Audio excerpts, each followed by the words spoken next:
At dusk, the villagers of a small village were harvesting their crops, waving their rakes in the field. One of the farmers, wiping sweat from his forehead, called out to his son. The boy, sorting the crops, answered his father's call. With a huge smile on his face, he asked what was wrong. The father replied that they were done for the day and called the boy home, to which he agreed. The woman who was working with the boys began to praise the young man for the fact that at such a young age he was working hard without getting his hands dirty. Leaving the boy replied that he was doing his best. After saying goodbye to everyone, the boy went in the direction of home. His name is Xiao En, but he's not from this world. In his past life, he was a genius programmer of the 21st century. His whole room was shrouded in a bunch of wires and huge monitors obscured the walls. Unfortunately, our hero was unlucky and due to an accident he died. After his death, he woke up as a young boy. In a medieval world, he began to examine his new body, not believing what was happening. As he began his new life, he learned that he lived in a village of peasants who paid taxes to the lord of the village lands. The boy knew little about the world he found himself in. He explored it by walking with his new father. Walking with his son, the father, frozen with horror. Cold sweat trickled down his bewildered face. The boy also froze at what he saw. He didn't understand what was happening. Looking up, they saw a huge mechanism falling from the sky, which resembled the shape of a hemisphere. The mechanism was hurtling towards the earth at a great speed. The father, realizing the danger, rushed to cover his son. Completely burning, the huge hemisphere flew past the village. It kept its course towards the mountains. On reaching the ground, the hemisphere exploded, causing a huge explosion. The villagers were distraught by this. They didn't know what to do. After the explosion of the belt, they saw something incredible there, something they couldn't believe. Realizing that the danger was over, the villagers headed towards the scene. As he continued to stare at the sight of the explosion, the boy's eyes glistened. Night had fallen into the village. In a small hut, smoke was oozing from the chimney and lights were burning. This is the home of our hero. Father and son were eating dinner at the table, replenishing their strength after a busy day. The father warned his son not to go near the mountain until the Lord returned. Presenting a bowl of a soup, the father asked his son to obey the Lord's instructions, for he was the ruler of their village. The boy promised his father that he would obey him. While eating the soup, the father smilingly looked at his son. He was reminded of his wife, who had left them so early. As he continued eating, the boy was thinking about something. His father asked him to have a good rest tomorrow. The boy said he would listen to him. Putting on a dark cloak and leading a white horse in the middle of the night, the boy assumed that since his father was asleep, he wouldn't mind if he used his treasure. The horse was the only thing of value in their family. It was very fast and strong. The boy rode it confidently through the forest. Fortunately, his father had managed to teach him how to ride. The lad's skills were top-notch. As he continued to ride, the boy rode deeper and deeper into the forest. Determination did not leave him for a second, because he definitely saw a UFO. The UFO he saw could be related to how he got to the new world. Upon reaching his destination, the guy saw a huge crater that contained an object that had collapsed from the sky. The guy didn't regret breaking the promise he made to his father. If he continued to wait for the Lord's return, he wouldn't be able to find any information. As he approached the crash site and picked through the rubble, the lad found a small box. He reached out to examine it. The boy began to examine the box. He was surprised at how strong it was. It wasn't even damaged. After spinning it around a bit, he realized there was something inside. When he finished examining it, he decided to return home, taking the unknown box with him. He climbed out of the crater and got on his horse and rode home. When he got home, the boy excitedly opened the box. In the box, he saw a solar panel, which he took out and found the inscription made in China. He was worried. Could this be a box from the future? The box also contained something that looked like virtual reality glasses, which also had made in China written on it. Taking the goggles in his hands, the guy began to examine them. The glasses were without a single scratch. He was again surprised by the sturdiness of the box that was able to protect the glasses in the crash. After a little thought, the guy decided to try the glasses on, but when he put them on, he didn't notice anything special. Running his hand over the goggles, he noticed a button that he pressed. When he pressed the button, the glasses made a soft sound. A matrix of blue color began to fill the room. The guy looking around watched as the matrix gradually filled his room. Standing in the middle of the projected place, he noticed a mechanism from which someone began to appear. A pretty girl appeared in front of him. Sitting on a broomstick, she floated in the air. Greeting the guy, the girl said that the whole place was a lobby. The girl explained to the guy that they were in a multifunctional learning machine. Turning back around, the guy saw a monolithic rock. He began to ponder. What the hell is a learning machine? It all seemed unreal to him. What was this place he was in? Could this place be virtual space? And was the girl who flew above him on a broomstick a person? Approaching the monolithic stone, the guy realized that although the 21st century has the technology of virtual space, but they are far from it. This space must have been created far in the future. The girl began to explain to the guy that the place they were in was the lobby of a learning device, and she was an artificial intelligence system called Alice. Alice asked the guy what he would be learning today. The guy smiled and said hello to Alice. He asked her again if she was definitely an artificial intelligence. Puzzled, the guy thought he was in some educational game for children, to which Alice replied that it was not that at all. Alice started demonstrating skills for learning. She asked the guy to pick if he liked something. She could transfer all kinds of skills to him and also help him learn. She could help him improve physically and mentally. After showing the guy the whole list of skills, Alice asked him to choose what he wanted to learn. The guy couldn't believe his eyes. So many skills.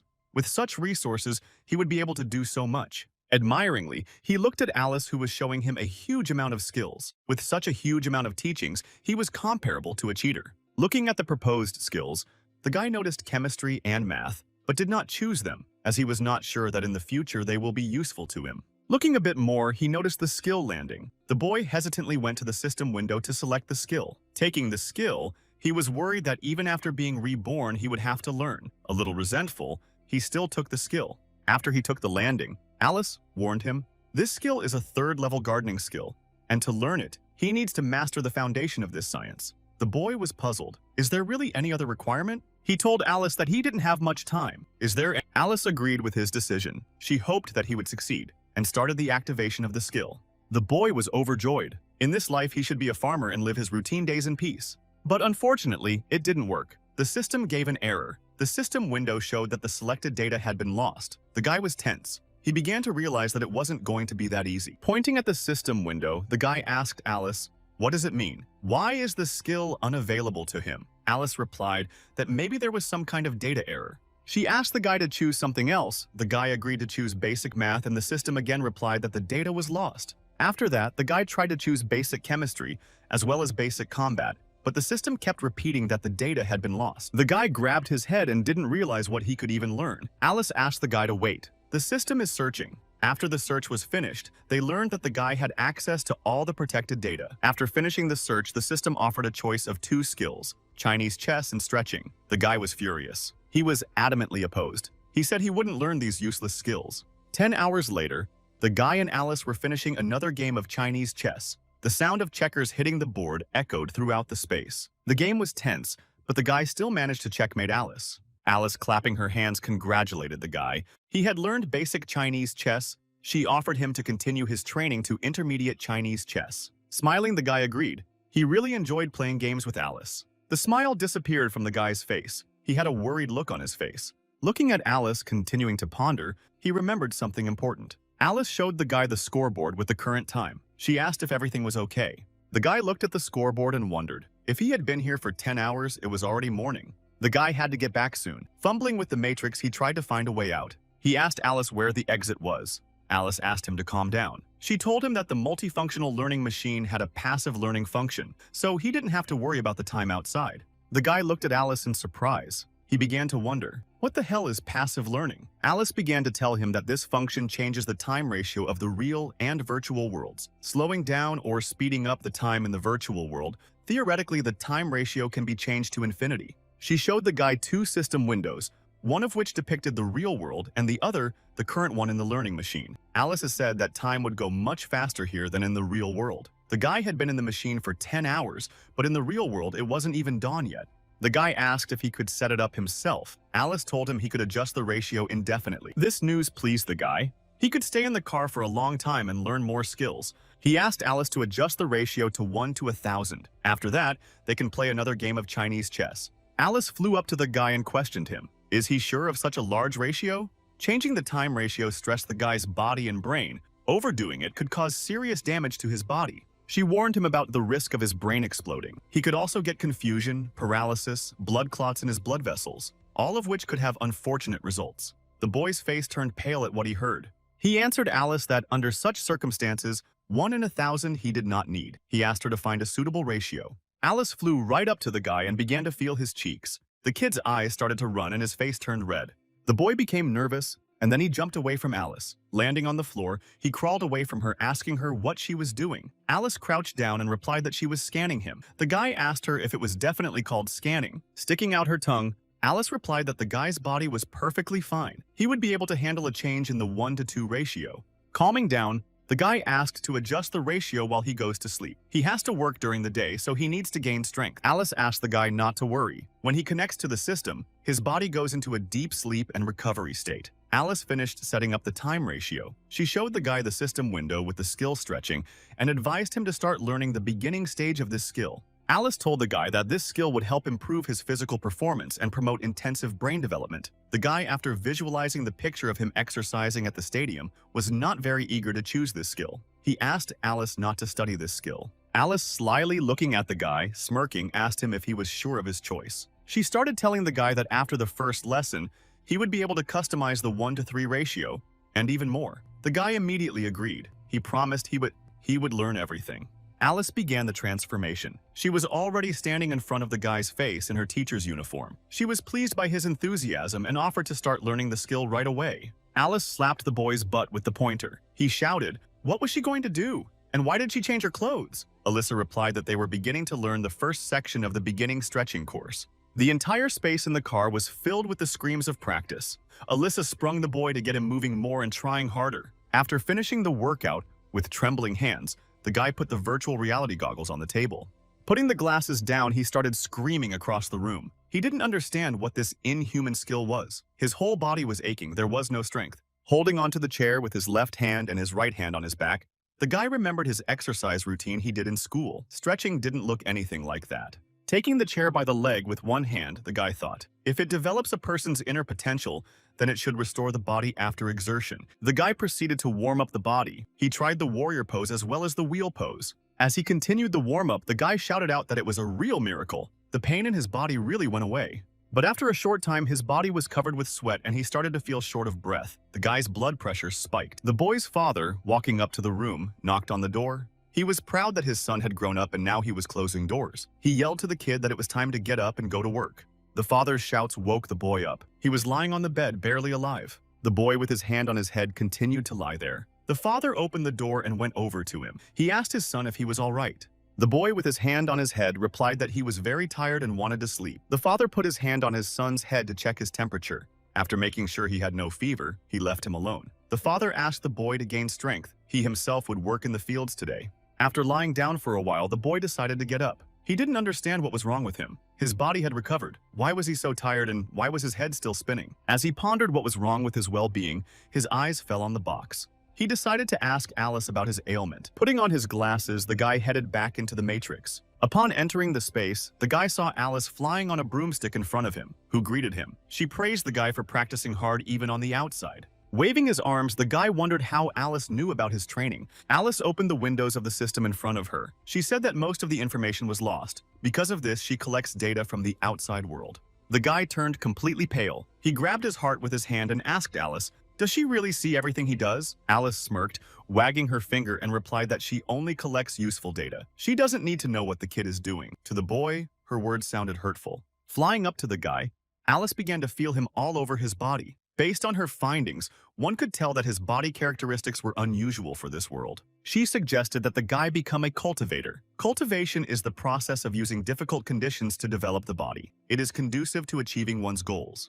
The guy was thrilled to have such an opportunity. Alice once again confirmed that he was suitable for the role of a persistent cultivator. The boy asked Alice why he was so sleepy after a light stretching. Alice immediately changed into her teacher's clothes, took out a pointer, and pointing it at the mannequin, began to tell him, "The energy he expends in this space is quickly restored in sleep, but the energy he uses in reality takes a long time to recover." Bringing the pointer to the mannequin's head, Alice continued the story. Physical strength and mind are connected. If the energy consumption exceeds the norm, the body plunges into self-support mode, into a state of sleep. The guy realized that in space he could exhaust himself as much as he wanted, but if he got tired in reality, he would need to rest. Alice tapped the guy on the head with a pointer and told him that he had forgotten about the passive training method. By training his body in space, he becomes stronger on the outside. The boy, stroking the place where Alice had hit with his hand, said that he had thought otherwise. He thought the method was completely useless in reality. Alice looked at the guy's body readings in the system window. She was convinced that the method of training in space was very useful. The physical ability of the guy's body was already better than most adult humans. The guy cheered up at what he heard. Since the training gives such a progress, he was to start it right away. Sometime after starting the training, the guy collapsed to the ground from helplessness. He couldn't continue practicing. Alice, standing behind the guy with a whip in her hands, glared menacingly at him. Striking the whip against the ground, she said that the guy was weak. Looking at the guy prejudicially, Alice said that when they get to the second part, his energy expenditure will increase. In his current state, he wasn't reaching the minimum requirements. Alice walked over to the guy and lifted his chin with the pointer. Smiling, she said, "The guy should tighten up the first part a bit and he'll catch up with the material." Alice began the transformation. Her image of the stern teacher began to change. Stockings with a short skirt turned into fitness tights, and a white blouse on a pink top. Changing from teacher to fitness trainer, she said they only had 6 hours. Was the guy ready to work out? The guy, on the other hand, didn't realize how Alice was changing images so quickly. Starting the workout, the guy began to do the exercises. Alice watched his technique carefully, clearly controlling the guy's movements. Alice leaned over to the guy to help him hold the bridge pose. Her breast pressed into the guy's face, blocking his breath. Gasping, the guy grumbled that he couldn't continue with the exercise. Alice replied that he was a cultivator. It was his duty to overcome obstacles. Unable to continue practicing in this style, the guy shoved Alice away from him. He shouted that he knew everything himself and he could handle it from here. The guy decided to call it a day and leave the space. Alice tried to catch up with him, but didn't have time. Once in the real world, the guy, wiping sweat from his forehead, said, "This method of training with Alice? Dangerous." After calming down a bit, clenching his hand into a fist, he noticed. His energy had completely recovered. The passive training method was a great thing. Standing in a fighting stance, the guy looked at the barrel. He decided that it was time to find out what he was capable of now.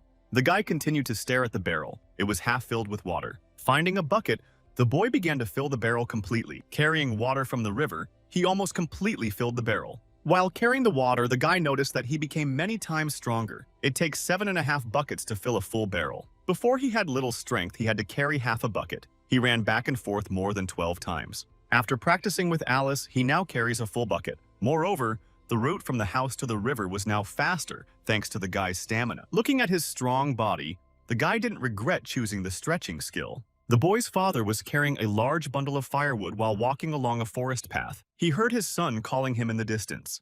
The father, exhausted from work, turned around. He saw someone running towards him with great speed. When he looked closely, he saw it. It was his son, Xiao En. After reaching his father, the boy began to snatch the bundle of firewood from his father's hands. The father tried to convince his son that he couldn't lift such a heavy load. The boy did not listen to his father, grabbed the wood, and ran. The father was puzzled by what he saw. That's how, day after day, the boy continued to train. During the day, he helped his father with his work, and at night, he practiced with Alice. His father did not understand what was happening to his son. Where did he get so much strength? With a smile on his face, he thought of his wife. Does she see from heaven how their Xiao En has matured? The guy covered himself with a blanket and lay on the bed. He was wearing virtual reality goggles. He was practicing spatialization with Alice again. The guy was performing the exercise plank on one arm. Alice, standing beside him, was looking at the system window, counting down the time to complete the exercise. The guy, standing in the plank, was sweating profusely. He was sure that this was the longest minute of his life. Finally, the time expired. The guy exhaled and collapsed on the floor. Looking at the characteristics of the guy's body, Alice praised him. He was able to master the second lesson in just 40 days. Lifting up slightly, the guy asked Alice, why did he feel like she wasn't sincere? Alice smirked. She said that her main rule was honesty, and she praised him sincerely. Fully back on his feet, kneading his body, the guy asked Alice if he could change the ratio. Now Alice asked for a moment. Alice began readjusting the ratio. The guy closed his eyes, waiting for the result. When the reconfiguration was complete, the system set the ratio to 1:1. Hearing this, the guy waved his hand. A bright light came from him. Alice, not understanding what he was doing, assumed he was trying to take off. Finished trying to do something? The guy asked. Why doesn't he feel any change when he changes the ratio? Alice, pointing to the system window, told the guy that he has been through a lot of training. Now he can take the strain. But if he wanted to feel something, she could arrange it. The guy had time to visualize a lot of things. In a trembling voice, he asked Alice not to arrange anything. Alice smiled in response. Since the guy had been performing well lately, she suggested learning a new skill for him. The guy was interested. Expanding the skill system windows, she pointed to the skill firewood harvesting. The guy was unfazed at the suggestion. Alice started designing an axe. She told the guy that she had time to collect information and create a primary database. After an initial analysis of the guy's abilities, she created a suitable skill. Alice asked the guy to pick up the axe. The guy took the healthy axe in both hands. Looking at the axe, he realized that there was a training inventory here, but the axe he held in his hands was different from the usual one. Alice thought the axe looked good, so she projected it. The boy was upset. He had been through so much for chopping wood. He thought he was going to fight left and right, but that wasn't the case. Alice started projecting a new prop, which turned out to be a log. The guy clutched the axe with all his might and was ready to start training. After a while, the guy was completely exhausted. He was so hot that he had to undress. He asked Alice how she was feeling. Alice was also exhausted, but there was no choice. Training in the heat is much more effective. The guy with severe shortness of breath tried to say something. Chopping another log, he shouted that he couldn't take it anymore. The guy and Alice stood in the middle of a huge pile of logs. Alice counted a total of 765 logs. Throwing back the axe, the guy collapsed to the floor. He shouted that for 12 hours he had been chopping wood. He had never been so tired before, not even on a 10-kilometer run. Alice told the boy not to get upset. He has extraordinary stamina. Even she can barely keep up with him. Now Alice could check the energy in the guy's body. Standing on his feet, the guy felt the power overwhelming him. His body was incredibly light. Alice reminded the guy that in the real world, he was in a dream state. He might not have to worry about muscle pain. Back in the real world, the guy, sitting on the bed, was thinking about something. Suddenly, a fly came into the guy's field of vision. The guy's pupils narrowed. He caught his breath and watched the fly intently. Literally in an instant, he grabbed the fly with his fingers. Smearing the fly, the guy realized that not only had his strength grown, but also his reactions. Walking outside, the lad saw his father chopping wood. The father noticed him. He asked his son why he was up so early today. He then asked his son to go and have breakfast. The boy continued to stand looking at the firewood. He told his father that he did not want to go to the field today. The father stacked the logs and told him that he could rest today. The boy took an axe in his hands and told his father that he wanted to chop some firewood to sell to the knight's estate, which was always buying it. The father looked at his son and said that chopping wood requires strength, and he was not strong enough to do it. The boy did not listen to his father. Holding the axe, he looked at the log. The boy swung the axe. When he hit the log, it split in two. The guy kept chopping wood one by one. The father turned pale. After a while, the guy stopped. He said that he had grown up and had become very strong. The father was shining with happiness. He couldn't believe that his little boy had already grown up. Continuing to look at his son who was chopping wood, the father was completely convinced that Xiao En had grown up. The boy continued chopping wood. Joey's aunt walked into their yard. She asked the boy why he was chopping wood alone. "Where is his father?" The boy greeted his aunt. He told her that he wanted to chop some wood to sell, but his father had already gone to the field. Auntie came up to the boy and put a basket of food on a stump. She said that she had cooked a lot today and asked the boy to eat with his father because he was still growing, so he needed it. The boy looked at his aunt and smiled. He knew she liked his father. Auntie always uses the excuse of food to see his father.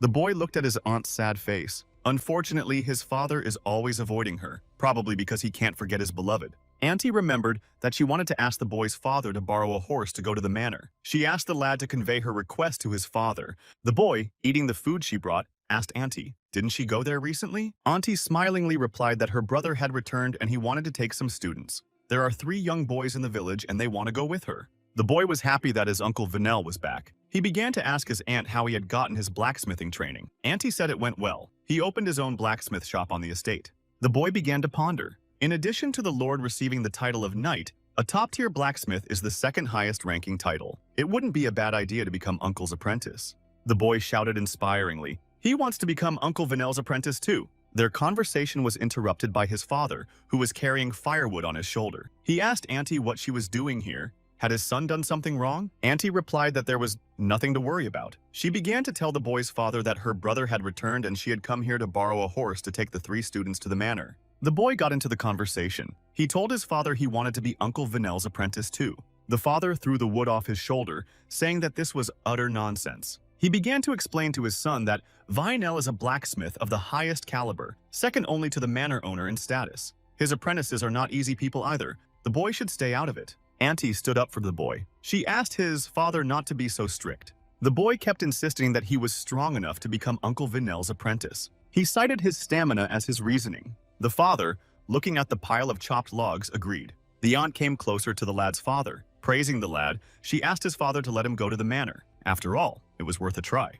The father decided not to argue. He allowed the boy to try to become an apprentice. The boy jumped up and down with joy. He thanked his father, telling him he wouldn't let him down. After he finished talking, the boy went to Alice's house. He warned her that he would soon go to the blacksmith to become his apprentice. He asked Alice when he could start learning how to make perfect firewood. Alice, praising herself, replied that it was too early for the lad to learn this skill. The boy holding the axe in his hands didn't understand what the problem was. It's just chopping wood. Alice snatched the axe from the guy's hands and decided to show this skill in perfect form.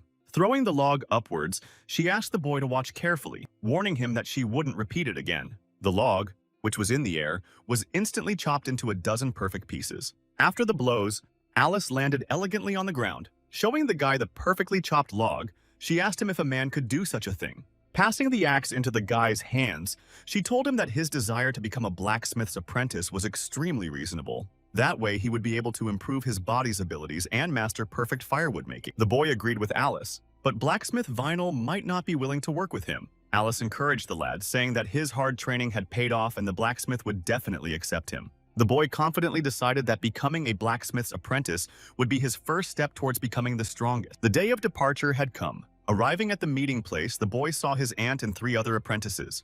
Leading a horse behind him, the lad approached them. The aunt asked him if he was ready for the trip. The boy replied that he was completely ready. Behind the boy stood a concerned father. Auntie asked the father to relax. If her brother didn't accept Xiao and Zhou, she would bring him back safely. The boy ran up to his father. He was going to tell him something. The boy, in his ear, whispered in his father's ear to take care of Auntie Joey. The blushing father tapped Guy on the back of the head and told him to cut the crap. It was time for the shipment. Mounting their horses, the boys rode down the road. As they rode away, the lad waved to his father. After traveling a long way, the boys reached the homestead. Entering the town, the lad began to look around at everything around him. There were crowds of people walking around the town. The lad was delighted. It was the first time he was able to see such a lively place. After walking around the city for a bit, they headed to Vinel's forge. After reaching the forge, Auntie helped the lad get off the skakun and then called her brother. The blacksmith Vinel was forging another masterpiece. He was glad that his sister had arrived. The blacksmith went to meet the boys. When he came out of the forge, he saw his sister and 4 boys. The blacksmith looked at the arriving apprentices with a formidable gaze. The 3 disciples were startled by such a cold greeting. Xiao En looked straight at the blacksmith's formidable figure with determination in his eyes. After greeting the guys, the blacksmith went to hug his little sister. He was so happy that she had finally come to him. Auntie tried to shove the big man away from her, as she was not quite comfortable in front of the children. Pulling himself together, the blacksmith suggested that his little sister stay here for a while. She replied that she couldn't, as she still had a lot to do in the village. And not been placated with gifts, the blacksmith suggested that he take a walk around the manor. He would buy him something tasty. Auntie looked angrily at the blacksmith. She decided to stop this whole circus. She brought Xiao En over for the blacksmith to take him as an apprentice. The blacksmith couldn't believe what he heard. He immediately said that becoming an apprentice would not work for the young man because it was too difficult. The boy did not back down. He confidently declared that he was not afraid of difficulties. Crouching down to this boy, the blacksmith began to explain to him that he was still too young. He would not be strong enough for blacksmithing. The lad continued to insist. He wants to give it a try. The blacksmith, looking at his sister, had to agree. The blacksmith praised the young boy for his persistence, and then called everyone to follow him. There were many people gathered around the forge. They were all discussing Vinel's new apprentices. People were sure that none of the newly arrived apprentices would be accepted, just like their predecessors. The blacksmith started shouting loudly, "ID!" At the blacksmith's shouts, a red-haired boy came running in. The blacksmith introduced him as his first apprentice. The blacksmith asked ID to demonstrate the newcomer's skills. ID, taking the axe in his hand, looked at the log. The boy began to swing the axe. With a precise movement, he chopped the log into 2 pieces. After demonstrating the technique, the guy began to explain. Chopping wood is not only about strength, but also about technique. In this business, everything must be even. Everyone around him was delighted. The blacksmith was proud of his apprentice. He began to tell the boys that chopping wood is not easy at all. It takes a lot of practice to get to that level. The blacksmith said that once this requirement was met, they could become his apprentices. 3 of the candidates became nervous. They were sure that it was too difficult. Xiao En was not intimidated by this. He volunteered to give it a try.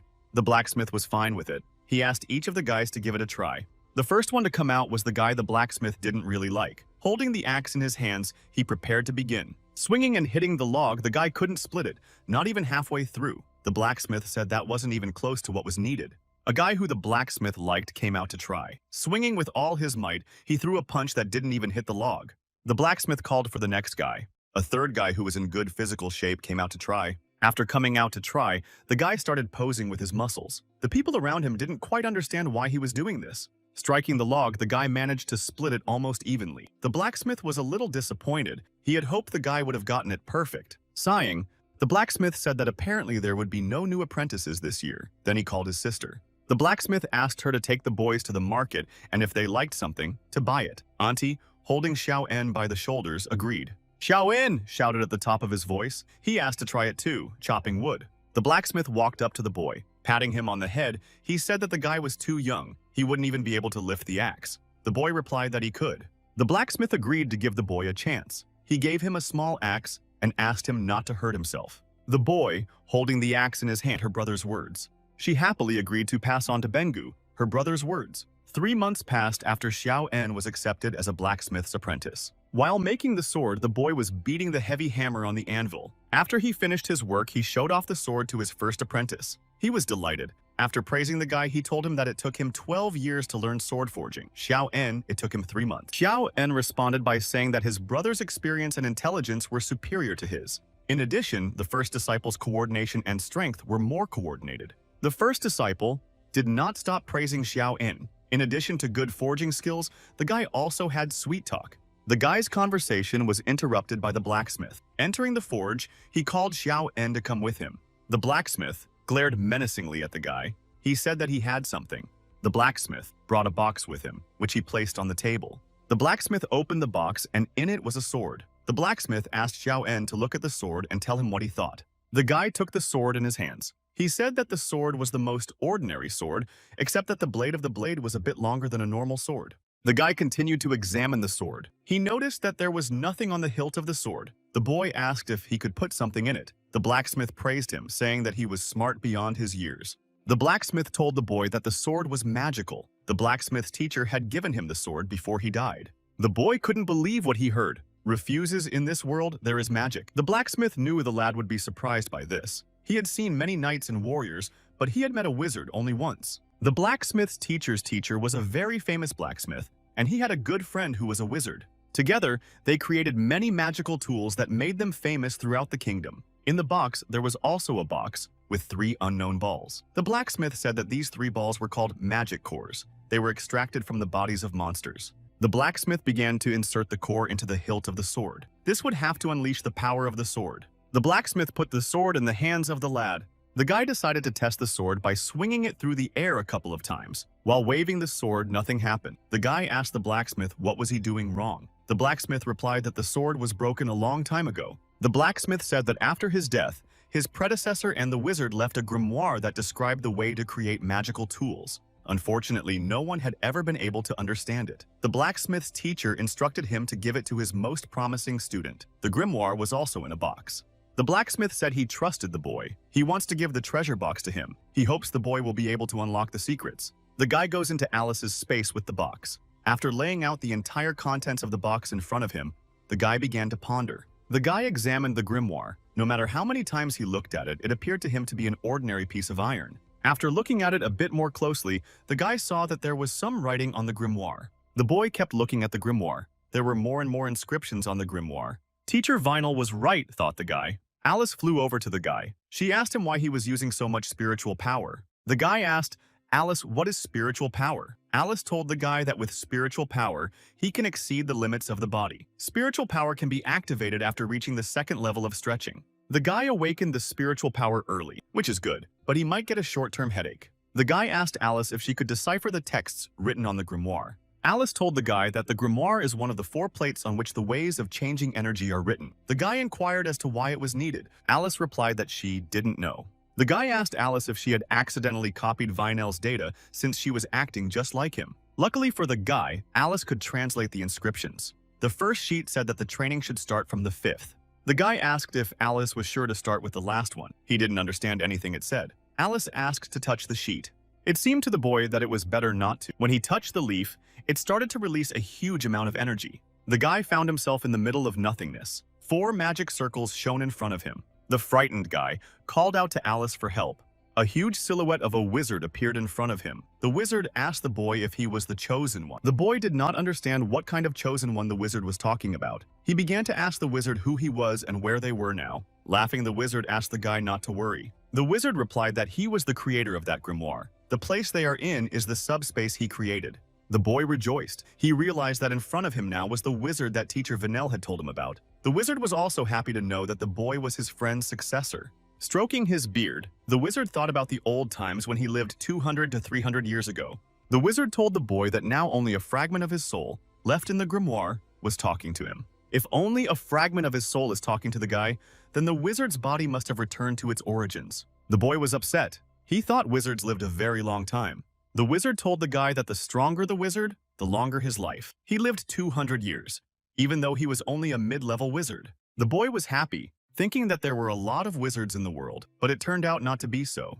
Among thousands of people, only one will have the ability of magic. In addition, most people who have the ability remain at the elementary level. A real wizard is no more common than a phoenix feather or a unicorn horn. The boy was upset by what he heard, but the wizard asked him not to be discouraged. Since he managed to enter this space and meet him, he already has the wizard's abilities. The boy got a little excited. He told him that he wanted to become a wizard so that he could live longer. This was the first time the wizard had ever heard such a thing in his life. The boy didn't think about the other things that would be revealed to him. The wizard started to open the guy's eyes. The guy began to glow with a green aura. He saw a huge palace in front of him. Standing in the palace, the guy beheld the king bowing to the wizard. Even being at the entry level, it was possible to gain the respect of the king. In addition to being rare, wizards were also incredibly powerful. They were worshipped by entire armies. Wizards were often involved in wars. If one side in a war had a wizard on its side, the outcome of the battle was a foregone conclusion. Warriors didn't know how to fight against them. The boy, listening to the story, realized the importance of wizards. The wizard also told about the privileges that are given to wizards when they stand up in defense of the kingdom.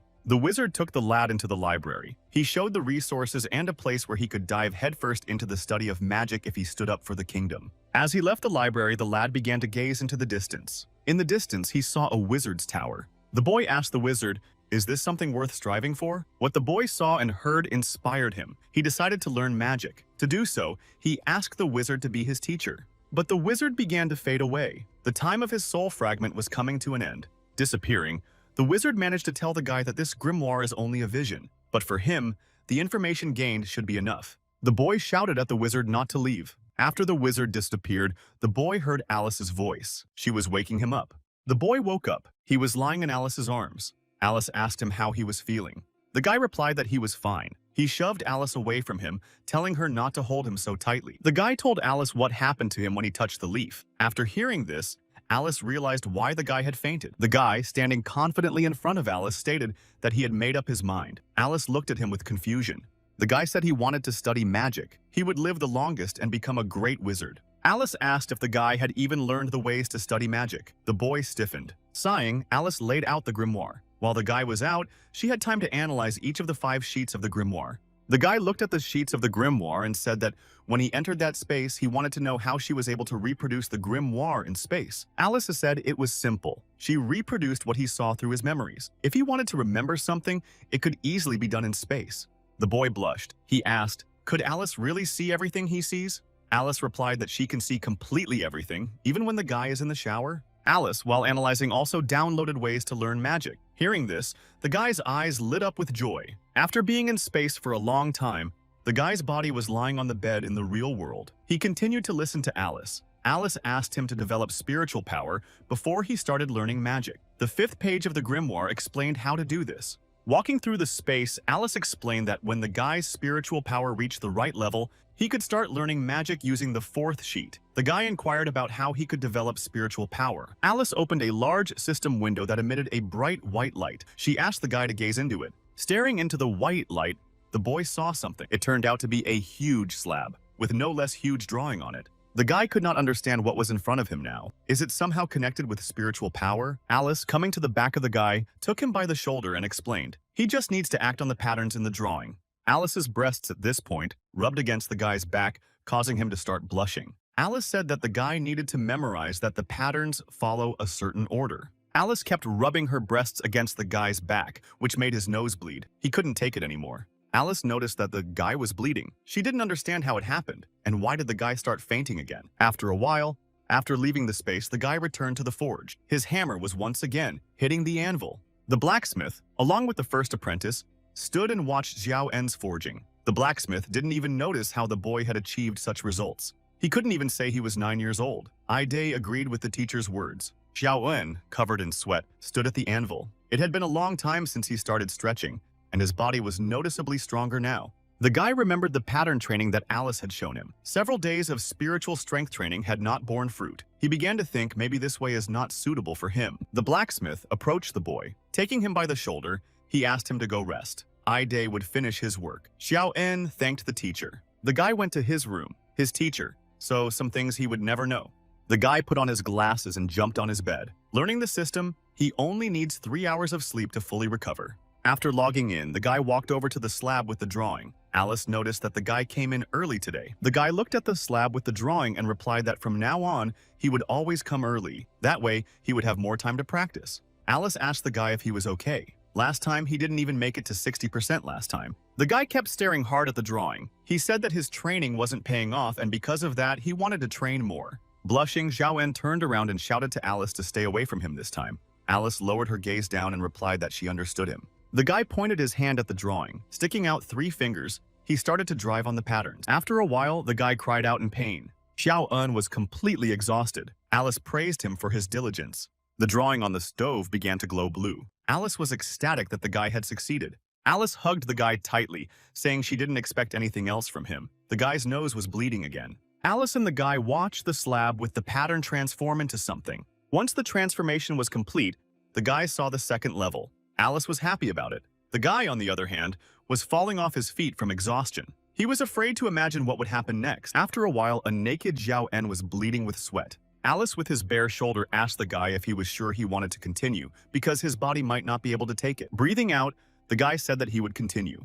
With a scowl on his face, he was already starting to finish. Finally, the guy finished his workout. Alice, sitting on her knees and clapping her hands, congratulated the guy. Wiping sweat from this guy's forehead, Alice praised him for his efforts. He's only been practicing for 3 days and he's already finished the circuit. The guy asked not to speak so ambiguously to Alice as before. Guy leaned his hand on his head. Due to the training of spiritual power, he began to feel that it had increased noticeably. Alice asked to wait for the guy. She would check his condition. Finishing the check, Alice shouted. Leaning over to the boy, she asked him if he was exactly 9 years old. The boy said yes. Alice told the boy that the system showed that his training during this time had already helped him develop his spiritual power to a higher level than that of an adult. The boy was pleased. He asked Alice to be more specific about the results. Looking at the grimoire sheets, Alice told him that the guy's spiritual power already met the requirements for this training method. But there was one nuance. Alice inquired if the guy really wanted to know about the nuance of the training. Xiao En replied in agreement. Alice looked at the database. It only contained the guy's parameters. But judging from the grimoire data, there was something else. Xiao En was slower than any other wizard to develop spiritual power. When the guy heard this, he split in two. Alice asked the guy not to lose heart. Grabbing him by the shoulders, she started to shake him, trying to bring him to his senses. The guy suddenly grabbed Alice's hands. She asked him what was wrong. Guy recalled that Alice could change the time ratio as her body strengthened. Alice hesitantly confirmed his words. Xiao En started to suggest ratio options such as 10-1 and even 50-1. Alice declined. First, the first part of the initial stretching level must be completed. There's no way to do it without that. The guy suggested 100-1. Alice once again replied that she needed to fully complete the intermediate level. Guy realized that there was hope. He still has Alice and the passive learning method. With these factors, time was not a problem. 2 months had passed. Xiao En all this time, diligently training his body. The guy started to enter space. He had finished the 4th lesson of the first part. After fully entering the space, he was greeted by the explosions of holiday clappers. Alice crept up behind him and grabbed the guy by the shoulders. She congratulated the guy. Now he could adjust the ratio, 8-1. Alice brought her lips close to Xiao En's ears. The guy blushed at her action. Alice whispered in his ear that he had been practicing outside all the time lately. He had completely forgotten about her. The guy grabbed his heart and pulled Alyssa away from you. He asked her to calm down and start 5th period. He wants to adjust the 10-1 ratio as soon as possible. Alice wasn't happy. The guy had completely neglected spiritual power training. Alice projected the guy's broken sword. She said she analyzed it again and realized something. She realized that the guy using spiritual power could reforge the broken sword. The guy hesitantly asked if what he had heard was correct. Alice replied that it was correct. However, reforging this sword requires at least 200 units of spiritual power, otherwise it can't be repaired. Running her finger over the guy's face, Alice estimated that he only had 100 and something units of spiritual power. The guy's face frowned. Alice told the guy that if he practiced 50 hours a day, he would be able to forge a sword in a couple months. Hearing this, the guy tried to run away, but Alice grabbed him by the collar and wouldn't let him go. The boy, looking confidently at Alice, agreed to the training. The guy was training alone in space. Alice flew up to him and congratulated him for increasing his training speed. Alice's body began to shimmer. The guy wondered if she was okay. Alice continued to shimmer more and more. The guy became very nervous. He didn't understand what was happening to Alice. Alice's shimmering body fell right on top of the guy, knocking him off his feet. With a fixed gaze, Alice looked at the guy. After a long exchange of looks, Alice asked the guy to change her battery. The guy wondered without understanding. Isn't it from the future? Does it need to be recharged? How can he do that? Almost discharged Alice. Asked the guy to take the battery out of her and leave it in the sun. It will start charging immediately, but she won't be able to be near him during that time.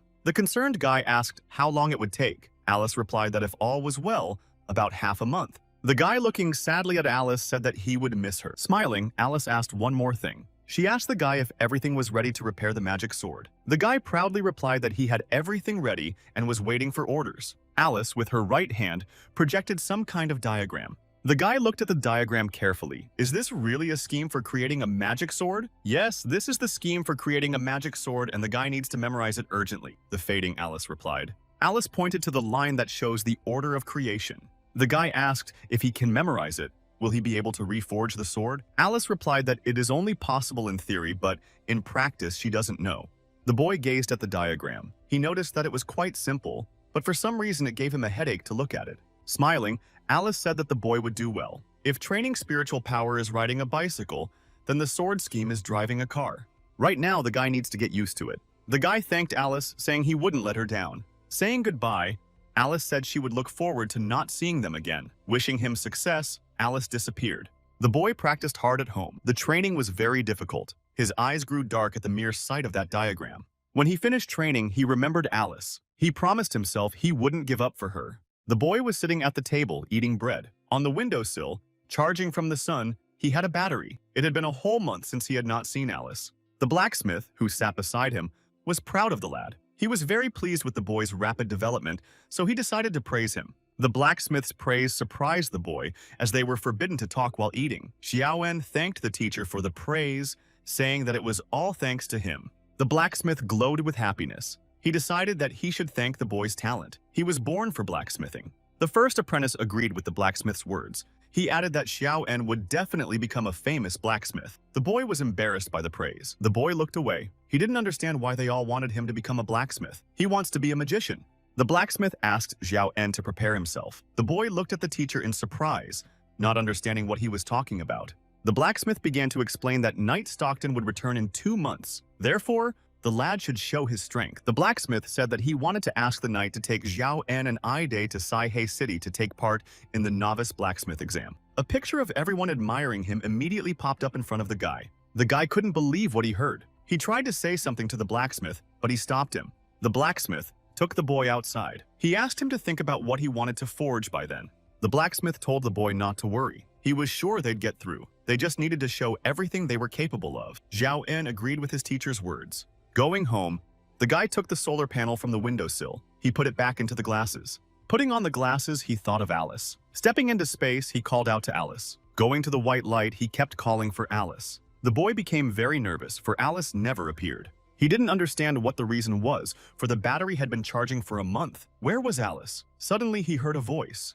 When he looked up, he saw Alice flying on her broom. Alice greeted the boy. Alice walked down to the guy. Xiaoan told her that he was very scared when he didn't see her. He thought something had happened to the teaching machine. Alice replied that she just decided to tease him. Alice asked the guy if the rumors that he might leave for the big city were true. Xiaoan looked at her in surprise. He couldn't understand how she was watching him. Wasn't she charging? Alice replied that she had just read his memories. The guy replied that Alice was a stalker and that children need personal space too. He then went to go practice. Alice asked him to wait and to think of a good opportunity. The guy turned to Alice and asked, what was she talking about? Chuckling wryly, Alice replied that once the guy left, he would find a better place. The guy perked up. He began to ask Alice why he would leave for another city at the age of 9. Did she really think he should go? Alice smilingly replied that from her observations, he was capable of it. Besides, staying here, he might not find new ways to learn magic. Alice advised the guy to move after all. Xiaoen thought about her words. After thinking about it for a while, he agreed to Alice's suggestion.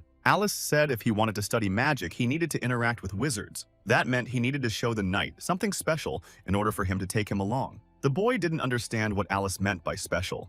Alice, smiling, offered an option. She offered to restore the magic sword. The guy's face turned pale because just from one look at the scheme, he has a splitting headache. Alice continued to persuade the boy.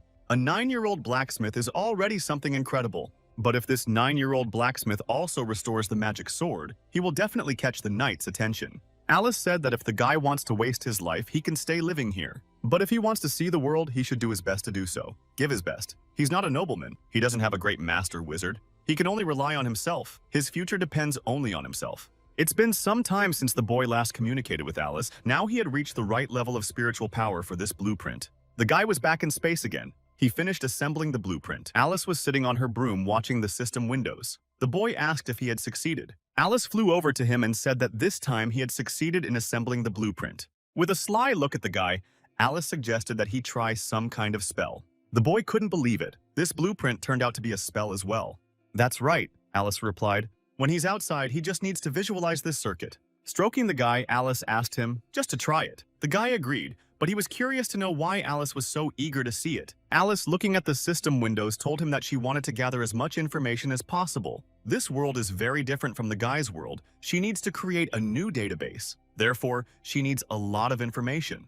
The guy agreed to Alice's proposal. He asked her what was the name of the spell he needed to do. Alice winked at him and replied, "The sharp edge spell." Back in the real world, the boy started thinking about the magic scheme. He visualized a magic sword in his head. He could feel the spiritual power being absorbed. The feeling reminded him of a drum that won't stop being banged. Suddenly, the guy saw a white light. The guy began to be enveloped by blue energy, which he gathered in his hands. He could not control this action. As he continued to collect the energy, a ball formed in his hands. He felt that his spiritual power was about to be depleted. Unable to hold the energy in his hands, he spurted it upwards. When he lifted his head up, he saw a hole in the ceiling. It had all happened very quickly. The guy couldn't believe such destructive power of the spell. He began to ponder. His spiritual power was almost at zero. Even though the spell is powerful, it won't help in battle as it wastes a large amount of spiritual power. Looks like he needs to train even more. Finished pondering, the guy entered the space. Alice rushed towards the guy. She started asking him about the sharp edge spell. Did he like it? The guy replied that the spell was very powerful, but it was too dangerous. It didn't suit him. Alice made an analysis, after which she realized that the spell could be improved. She asked the guy to give her some time and she would show him something incredible. The guy couldn't believe it. Could Alice really make this spell even stronger? Alice began to tell him that this spell allows you to compress air into a ball and then shoot it out. Looking at the system window that had information about the spell, Alice realized that the speed and power of the balloon was no stronger than shooting a bullet. If the compressed air took the shape of a bullet, it would be an air bullet, Zhao En shouted out. Alice agreed with his guy. By taking the shape of a bullet, the effectiveness of the spell would be much higher. Alice started to change the spell. The guy was starting to be intimidated by this learning machine. After a while, the guy activated the spell again. He punched a hole in the training board. After using the spell, the guy burned his hands. Knight Stockton stayed for a month because he had other things to do. During this time, the guy's spiritual power became much stronger. The guy learned how to compress air into a bullet. Thanks to this modification, the sharp edge spell became even stronger. Also, less spiritual power was spent. The guy was practicing in the field when suddenly he was called by his first apprentice. ID said that Lord Stockton had returned. The boys went to meet the Lord.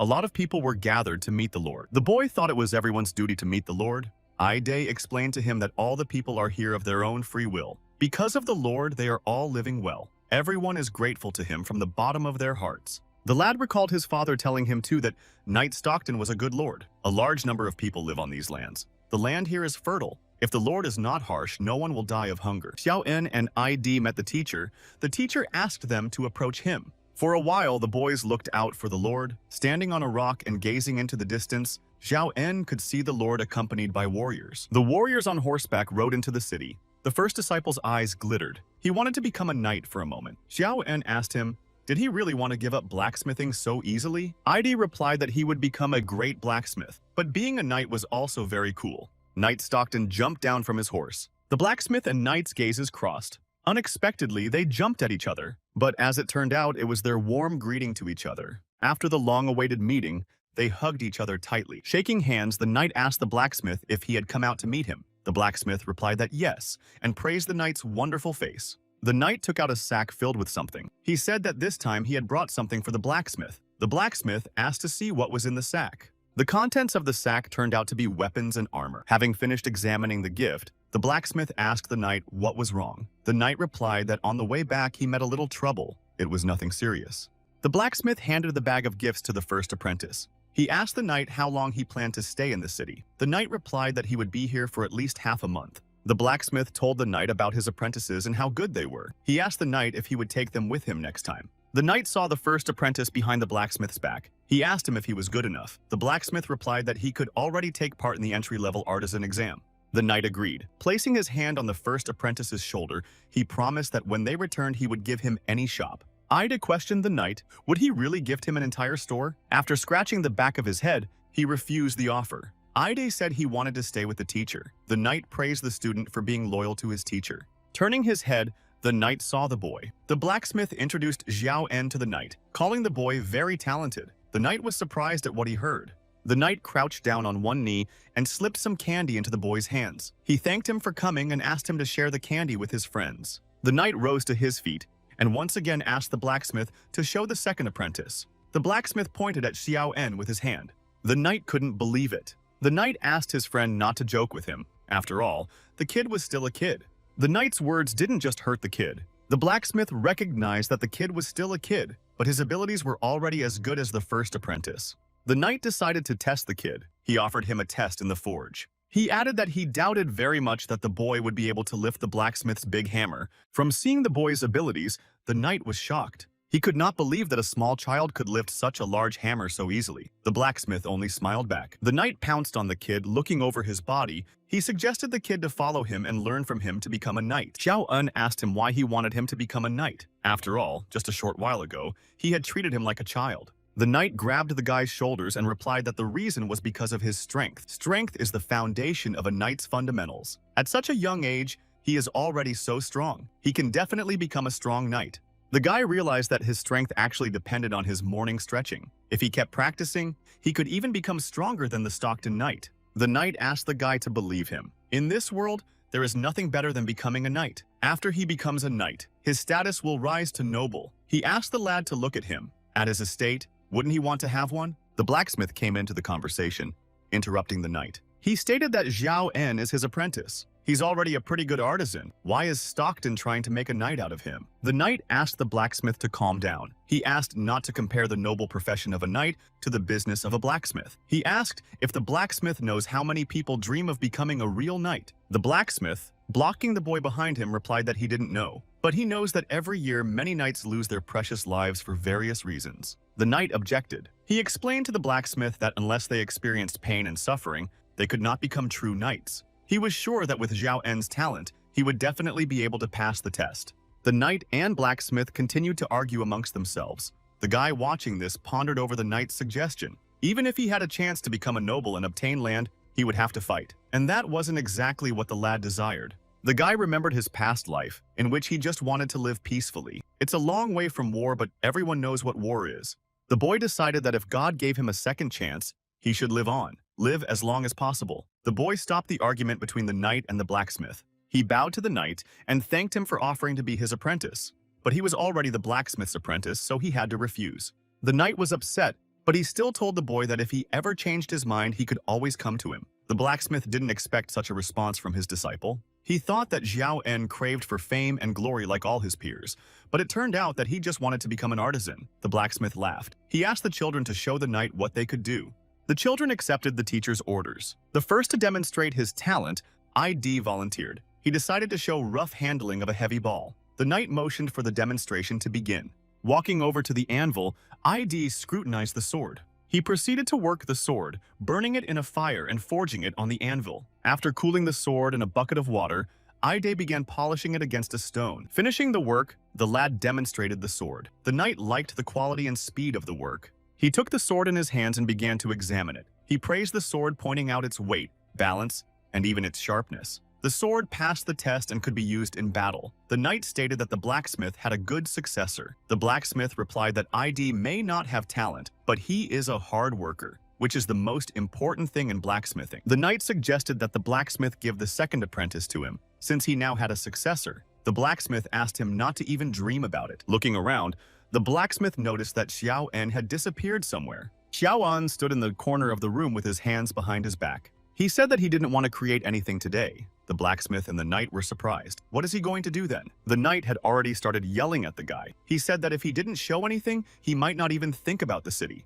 The blacksmith and the knight saw something incredible. The guy pulled out a broken sword and said that today he would work on it. The guy stated that today he would restore the magic sword. The knight began to examine the sword. He noticed that it looked very unusual. Nervously, the blacksmith confirmed the apprentice's words. The knight couldn't believe that there was a magical weapon in front of him. He asked the guy where he got it from. The boy replied that it was given to him by his teacher. The knight was shocked. He asked his friend, "Can he really forge magic weapons?" The blacksmith replied that the sword was also given to him by his teacher. But unfortunately, this magic weapon is damaged and the blacksmith cannot repair it. The knight was delighted. He asked the boy, "Can he really repair a broken weapon?" The lad replied that he just wanted to test his strength.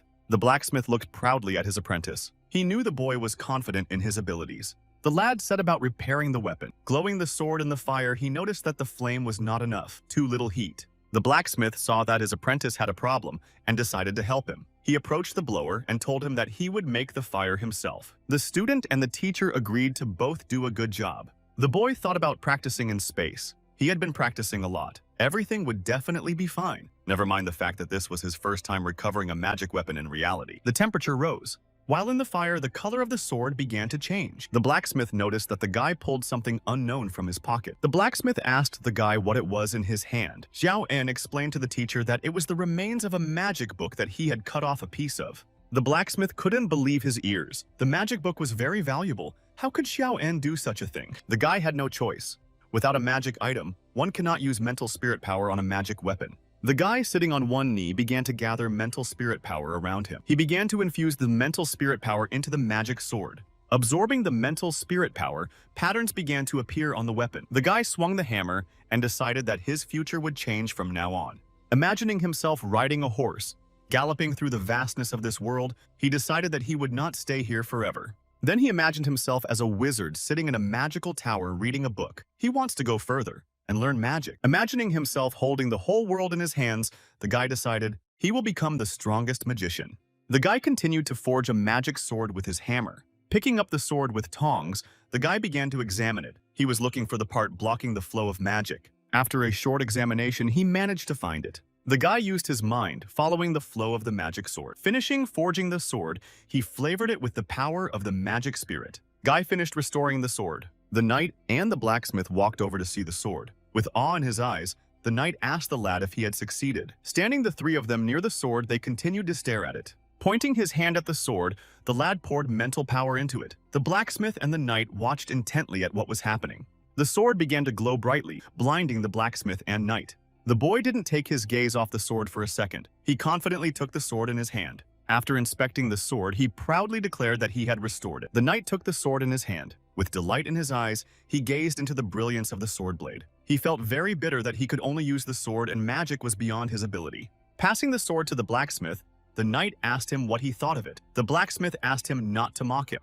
Carefully examining the sword, the blacksmith said that by the standard of an artisan, his apprentice was already very talented and was even able to repair a magic sword. With tears in his eyes, he praised the boy's technique for making the blacksmith remember his teacher, who had already passed away. The blacksmith asked the boy if the sword could release magic. The guy stuck out his hand and showed the magic core. With this core, it should work. Inserting the magic core into the hilt of the sword, he glowed. The blacksmith started swinging the sword. The guy explained to him that the owner of this magic sword can freely wield it. When the energy of the magic core is enough, he can use the magic point. The recovery time is about 30 seconds. The blacksmith decided to test it. He activated the ability, and a magic shot occurred from the sword tip. The magic shot was so strong that it broke a hole in the front wall of the forge. The blacksmith and the knight looked at the hole and saw that the shot had also hit the wood outside. The bodies of the two craftsmen were petrified. The boy smilingly asked the knight if he passed the test. The knight's eyes twitched at what he saw. Stockton grabbed the guy by the shoulders. Praising the lad, he said that of course he had passed the test.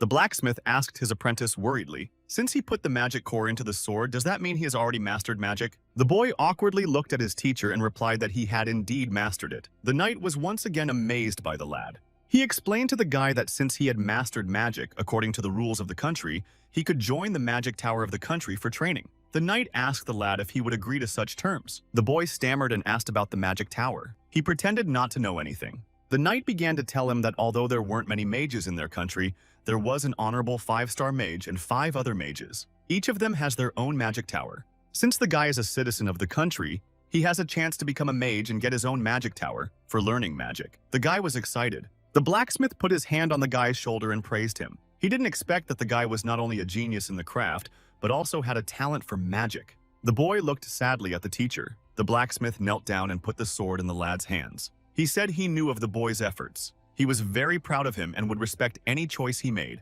The knight asked the boy to think carefully before he chose. The knight was about to leave. Looking at the magic sword, he asked the lad to think about the professions. Which one is more respected and has more future? The boy agreed with him. He said he would think it over carefully. As he looked at the knight leaving, the boy noticed how he did not take his eyes off the magic sword. He suggested that the knight try it out. The knight instantly stopped, saying he wouldn't mind trying it out. The knight raised the sword above his head. The smile never left his face. With clear movements, he began to swing the sword in all directions, mouthing battle cries to himself. The knight was very enthusiastic. Xiao En and the blacksmith watched him carefully. The boy didn't realize that the knight had such a side to his character. After he finished testing the sword, the blushing knight asked him not to look at him like that. He called the lad to come with him in 3 days to Louis's castle. The lad replied in agreement. Xiao En started thinking about how everything was happening too fast. He wasn't prepared for such a quick development. The knight asked the guy to go pack his things. In 3 days, they would be leaving for Louis Castle. The lad asked to go back home to tell his father about it. The knight replied that there would be no problem with that. They would go to the lad's village together and see his father. The boy thanked the knight. Arriving at the village, they were met by a crowd of people, among whom stood the lad's father and Joey's aunt. Sitting on horseback with the knight, the lad greeted his father. Knight Stockton invited the lad's father and Joey's aunt to his mansion. This shocked the whole village. The lad and his father became the main topic of conversation for the villagers. The guy came to visit Alice. She hugged him with all her might. It was she who suggested to show Mr. Stockton his talent for magic. When the plan succeeded, she was very happy. After returning from the village back to the manor, Xiao En said goodbye to his teacher. Everyone from the forge couldn't bear to see him leave. This was the first time the boy had seen Teacher Vinyl crying. The teacher gave him the hammer given to him by the master as a memento, but he probably won't use it in the future. As someone who had moved to this world, the boy was a stranger here, but after being with everyone for so long, he couldn't bear to leave them. As he left the manor, the boy saw the sunset. He promised himself that he would definitely become a mage for the sake of all his loved ones. After 3 days of traveling, they got caught in the rain. Walking in the rain in the middle of a field, the knight ordered his warriors to set up camp for the night. After setting up camp, everyone hid in the chambers. Taking the lad into the chamber, the knight asked him how he was feeling, traveling out of town for the first time. The lad replied that he was very tired. The knight gave the boy a chair to sit in. He said they had 5 more days to go and asked him to wait a little longer. Gradually, he should adapt and get used to it. The guy asked not to worry about him. While resting in the chamber, the guy asked the knight why he didn't take off his armor. Isn't he tired? The knight replied that he still had patrols to do. Having worn this armor for 20 years, he was already used to it. Going on patrol, the knight asked the guy to rest. The guy asked to wait. He took out his magic sword and thanked the knight for taking care of him. As a token of his gratitude, he asked to accept his gift of the magic sword. The knight was very happy the lad's gift, but he decided to refuse it because it is his duty to protect his citizens and also to accompany the guy. It's the law set by the country, so it's his responsibility and duty. He added that this magic sword is very valuable and only Xiao En can keep it. Xiao En was surprised by what he heard. He had previously thought the knight was unreliable, so he just wanted to test him. He would never have thought that he was such an honest person. But he didn't dwell on the rejection. He held out his sword to the knight and asked him to accept the gift. Since he's an artisan, he can restore magical weapons as well as create them. Besides, he's going to become a mage. His weapon will be a wand. Isn't this sword more suitable for a knight like Mr. Stockton? The knight agreed to accept the sword. He thanked Xiao En for the gift, saying that he was a very generous kid and he would definitely treasure this sword. The kid added that after he mastered his new skills, he wanted to incorporate some magic into the knight's armor. Stockton agreed with him and left on patrol. Putting on his goggles, the boy lay down on the bed. In space, he practiced with the patterns in the drawing. The guy heard Alice calling him. The guy asked her what was wrong. This was the first time he had seen her panic like this. Alice asked the guy to wake up quickly. She felt that there was someone outside his tent. The guy came back to the real world. He felt someone entering his tent. He reached into his sack and pulled out the hammer his teacher had given him. Gathering his will into a fist, the lad faced the stranger. He decided for himself that he would not just lie silently and began to attack the unknown guest. As he struck, Guy's hammer collided with the stranger's dagger. A battle ensued between the two, during which the lad was able to see the stranger's face. Looking straight into his eyes, he realized that he had never seen this man before.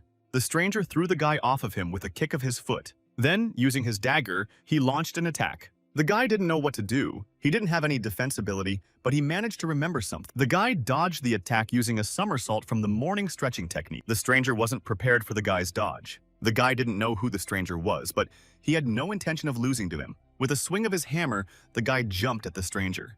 As he struck the stranger, the guy's eyes began to double over. Taking a blow, the guy missed. The stranger quickly jumped back from the blow, right behind the guy's back, pointing his sharp dagger at him. At that moment, the guy felt something. The guy's face turned pale. This feeling was familiar to him. That feeling turned out to be the aura of death. The dagger blade almost reached the guy, but he wasn't going to die. The guy applied mental force and began to gather air on his fingertip. He compressed the collected air into a bullet, and then fired it, right into the stranger's forehead, penetrating his skull through and through.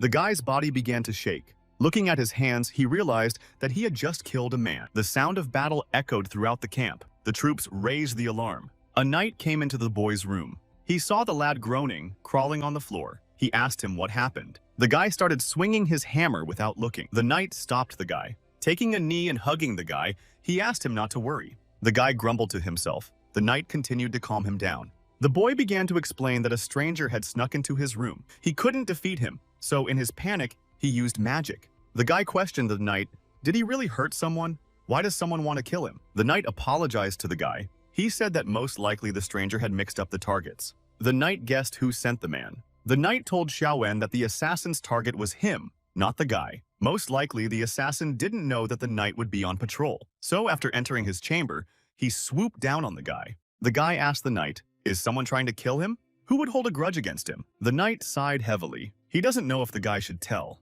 The knight asked the lad if he had seen his estate and territory. How big did he think it was? The lad replied that the grounds were indeed large. His father told him that if he added a farm to this territory, it could accommodate thousands of people. The knight suggested that the boy go out for some fresh air so he wouldn't have to stay near a dead man. Walking under the night sky, Stockton asked the lad if he thought it was strange. He's a knight who doesn't even have any honors. How can he own such a large land? Stopping, they looked up at the sky. The guy hoped that the weather would be good in the morning. Sitting down on the ground, the knight began to tell the lad about his life. 50 years ago, his land was just an abandoned plot of land with no value. It was impossible to even grow agricultural products on such soil. At that time, his father was a brilliant knight. He brought the townspeople to this land.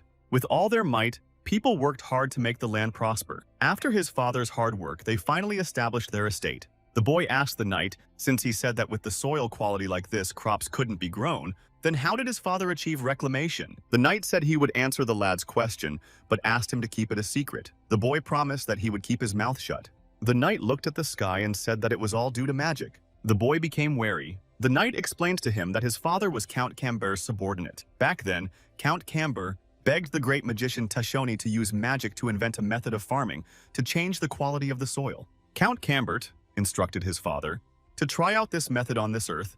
After 10 years of hard work by his father and people, some achievements finally appeared. The boy was thrilled that it had started with such a small thing, for his father had told him that they could now be considered the food storehouse for the entire country of Gong. The knight smiled in return. He said that the lad's father cared a lot about the manor and knew so much. No wonder he was able to raise such a talented child. The knight explained to the lad that some people are jealous and speak ill against them. The kid at this time turned his head to the side and thought that actually his father didn't teach him. The lad asked the knight, are those who speak evil and envy their countrymen? The knight replied that they are. It is to know that they can do nothing.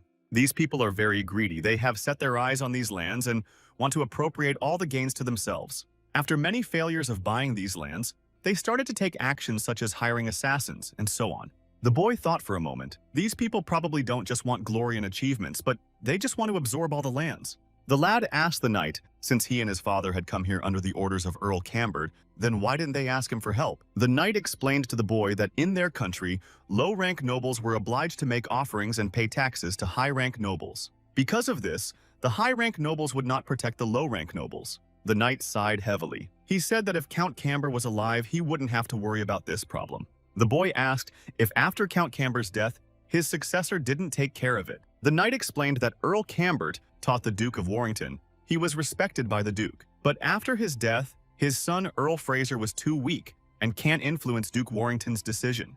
Guy realized that since the Knight of Stockton has lost the Earl's support, the higher-ranking nobles are attacking their own subordinates and taking away the Knight's achievements. But others must not know about this, because if it becomes known that someone is trying to take over someone else's lands, the other nobles will quickly eliminate that upstart, so he can only do it secretly. The knight said that sometimes he even thinks about hiding and living a normal life, but as the lord of the manor, he has to protect not only his family, but also the families of the citizens of his territory. Guy asked Lord Stockton, "Why doesn't he just give the territories to these nobles then?" The lord replied that even that wouldn't be enough for them. They want to know about the cultivation method. If the great mage Tishoni finds out that the lord's family gave his method to someone else, he would definitely be killed. The guy got to his feet and said that he knew the solution to the problem. With a wave of his hand, he declared that after he went to the magic tower, he could simply ask the great mage Tishoni to protect the lord. The lord dazedly sat on the grass as he continued to listen to the guy. Hope appeared in his eyes. He asked the lad if he would really do it. The lad replied that he would definitely fulfill his promise.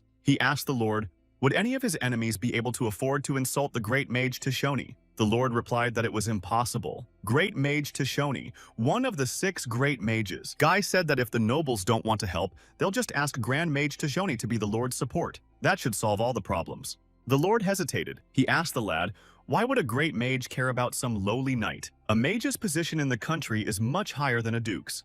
The lad confessed to the lord that he had learned magic on his own, using a magic book given to him by his teacher Vinel. The lad asked the lord, the ability to comprehend magic in a short time, would it be able to attract a great mage? The lord asked the lad, why does it do so much for him? The lad looked thoughtfully at the sky and replied that he had never thought about it before. Smiling full force, he said that the lord seems like a very good man to him, so he just wants to help him. The lord hugged the guy and cried. The guy looked awkwardly at the lord because really, he's only doing this for himself. The lord was repenting himself for being so useless because he needs to use the guy to get protection. The guy said that there's nothing wrong with that, since in this world, everyone related to the guy, his family and friends, are in the lord's estate. Guy didn't want them to become sacrificial tools of war. Xiaoan and the lord talked for a whole night. At dawn, they continued on their way. A week had passed since the incident with the assassin. In that time, they had to reach Louis Castle. The castle appeared on the horizon. After entering the castle, it should become a little safer. Passing through the mountains, the castle could be seen more and more. Finally, they reached the castle. Entering the castle grounds, the boy asked the lord how many people lived in the castle. The lord recalled that 2 years ago there were about 100,000 people living in the castle. Now there must be more. The lad was delighted to see so many people in the castle. The lord explained to him that it was actually more like a city than a castle, but the dukes decided to name it after Louis, so they called it Louis Castle. Since then, the town has expanded tenfold, and the place has never been restored. Everything became clear to the boy, because before that, he did not understand why they were going to the castle. Sitting on the edge of the carriage, the lad looked around the castle. It was very noisy around. It was really something like a big city. Compared to the world of the boy's previous life, this little town was more suited for a peaceful life. The lord showed the place where they would be staying. Opening the door of the building, the lord called out to butler. Inside was a bar. The men who drank alcohol in the place noticed the lord. Lord, startled by the stares. The bartender standing behind the bar, wiping his glass, stared at the lord. The bartender turned out to be Lord's old friend, Butler. He came out from behind the bar to greet the lord. As he approached the lord, the bartender got into a fighting stance. He swung his fist at Lord. Lord dodged the attack. Then the lord counterattacked, which Butler interrupted by grabbing his arm. Then, with a firm handshake, they greeted each other. It had been 3 years since they had last seen each other. Old friends hadn't changed at all in that time. The boy was relieved to know that the lord and Butler were old friends, and their exchange of blows was friendly. ID greeted Butler's uncle. Xiao En asked ID if he knew Butler. ID replied that Butler is Lord Stockton's friend and Winnell's teacher since he was a child. They have a good relationship. Lord explained to the boy that Butler is his childhood friend. They were always together as kids. He is his best friend. Butler greeted ID. He asked him if the lad had come to the castle to take the novice tinker's test. Butler examined the first apprentice and praised him for his good physical fitness. Then, Butler lowered his head down and saw Xiao En there. He inquired to the lord, was this really his grandson? Xiao En said hello to Butler. The lord introduced Xiao En, saying that he is the son of one of the farmers in his territory, and he has a talent for magic. He wants him to enter the magic tower and study. Butler began to examine Xiao En on The guy thought he wouldn't be believed again. Butler laughed at the top of his voice. He said that there were indeed many talented people in their manor since Winnell even had a mage apprentice. Butler suggested that the boys go rest after the long journey and leave the luggage to him. Lord and Butler stayed in the bar. Drinking alcohol, Lord told Butler what had happened to them during the road. It seemed to Lord that the Duke's patience was exhausted. Butler said that this time the Dukes had overreached. He asked the Lord what happened afterward. Was there any other suspicious movement? The Lord, finishing the wine in his glass, said there was nothing more. He thinks the assassin this time was their last warning against him. Butler asked him what he planned to do next. If this continued, the end could be grim. The Lord replied that that was why he was sending Xiao En to the magic tower. If he could handle it and become a magician's apprentice, perhaps no one would dare mention his territory anymore. Butler asked, "What if Xiao En doesn't succeed?" The Lord replied that all hope was in him. Lord stated that he has to protect his territory. This is their home, and he will not let anyone destroy it. The next day came. Having breakfast out on the table, the boy asked the Lord if they had already sent them a letter yesterday. When would the magical association answer them? The Lord, munching on a loaf of bread, replied that in 3 days, the magic tower would probably only receive the letter. Guy sighed, saying that the delivery was very slow. He wouldn't mind causing a tailwind. The Lord asked the fellow what a tailwind is. The guy replied that it's a type of magic that can deliver items. The Lord turned to ID. He said that he should be able to answer the artisan's test very quickly, so he would have a chance to take the exam in a few days. ID thanked the Lord. After breakfast, the Lord and the boys went to the city. Walking through the busy streets, the boy thought that in his past life, he might not have been able to go outside for several years. ID noticed a street vendor. He inquired as to why they still had them at Castle Louis. The Lord replied that no matter what city they go to, there will always be street vendors. You just have to be both careful and lucky, and sometimes you can find something worthwhile from them. The Lord began to tell the boys stories about his adventures in the city. ID listened to him intently. The boy thought that Lord had brought them to the city just for the sake of nostalgia. While walking around the city, Xiao En noticed something. On the counter of a street vendor, he noticed an interesting piece of iron. He had definitely seen this item somewhere before. The iron on the counter looked like grimoire plates. The boy motioned for the Lord to stop. Looking puppy-eyed at the Lord, he asked him to buy him something he needed for magic. The Lord replied that he would gladly buy the lad what he wanted. The Lord and the boys approached the street vendor. Xiao En, making an innocent appearance, was examining the entire contents of the shop. The slyly smiling vendor asked the guy what he was looking for. The guy, pointing to the grimoire plates, asked the merchant, "What is this stuff?" The merchant thought for a moment. After a little thought, he replied that it was treasure. He told me that he found it when he was exploring the ruins. He began to complain about how hard he had worked to get it all.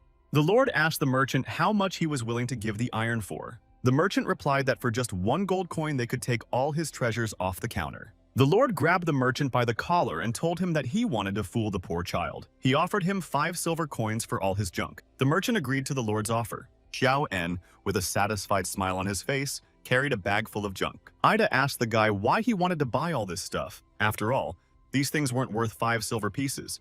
They were cheated by that merchant, Ida said. Xiao En continued to walk smilingly. Ida told Xiao En that the 5 silver they earned at the forge in a month, he made the Lord spend a lot of money. The Lord said that it was actually not much. It wouldn't make him poorer in any way. The satisfied guy asked Ida to guess what exactly he wanted to buy out of all this. Ida wondered. Looking into the bag, he saw a book. He guessed that it was what Xiao En wanted to buy. The guy replied that this book wasn't worth the money. With nothing else on his mind, ID asked the guy to tell him what he really wanted to buy. Looking around, the guy made sure there was no one around. He asked ID to stand closer. Xiao En started to say something in ID's ear. While listening to Xiao En, and ID heard something about magic. He was ready to scream from what he heard, but the Lord and the guy covered his mouth. ID apologized for not being able to contain his emotions. The Lord said it was okay. He suggested to go back to the hostel.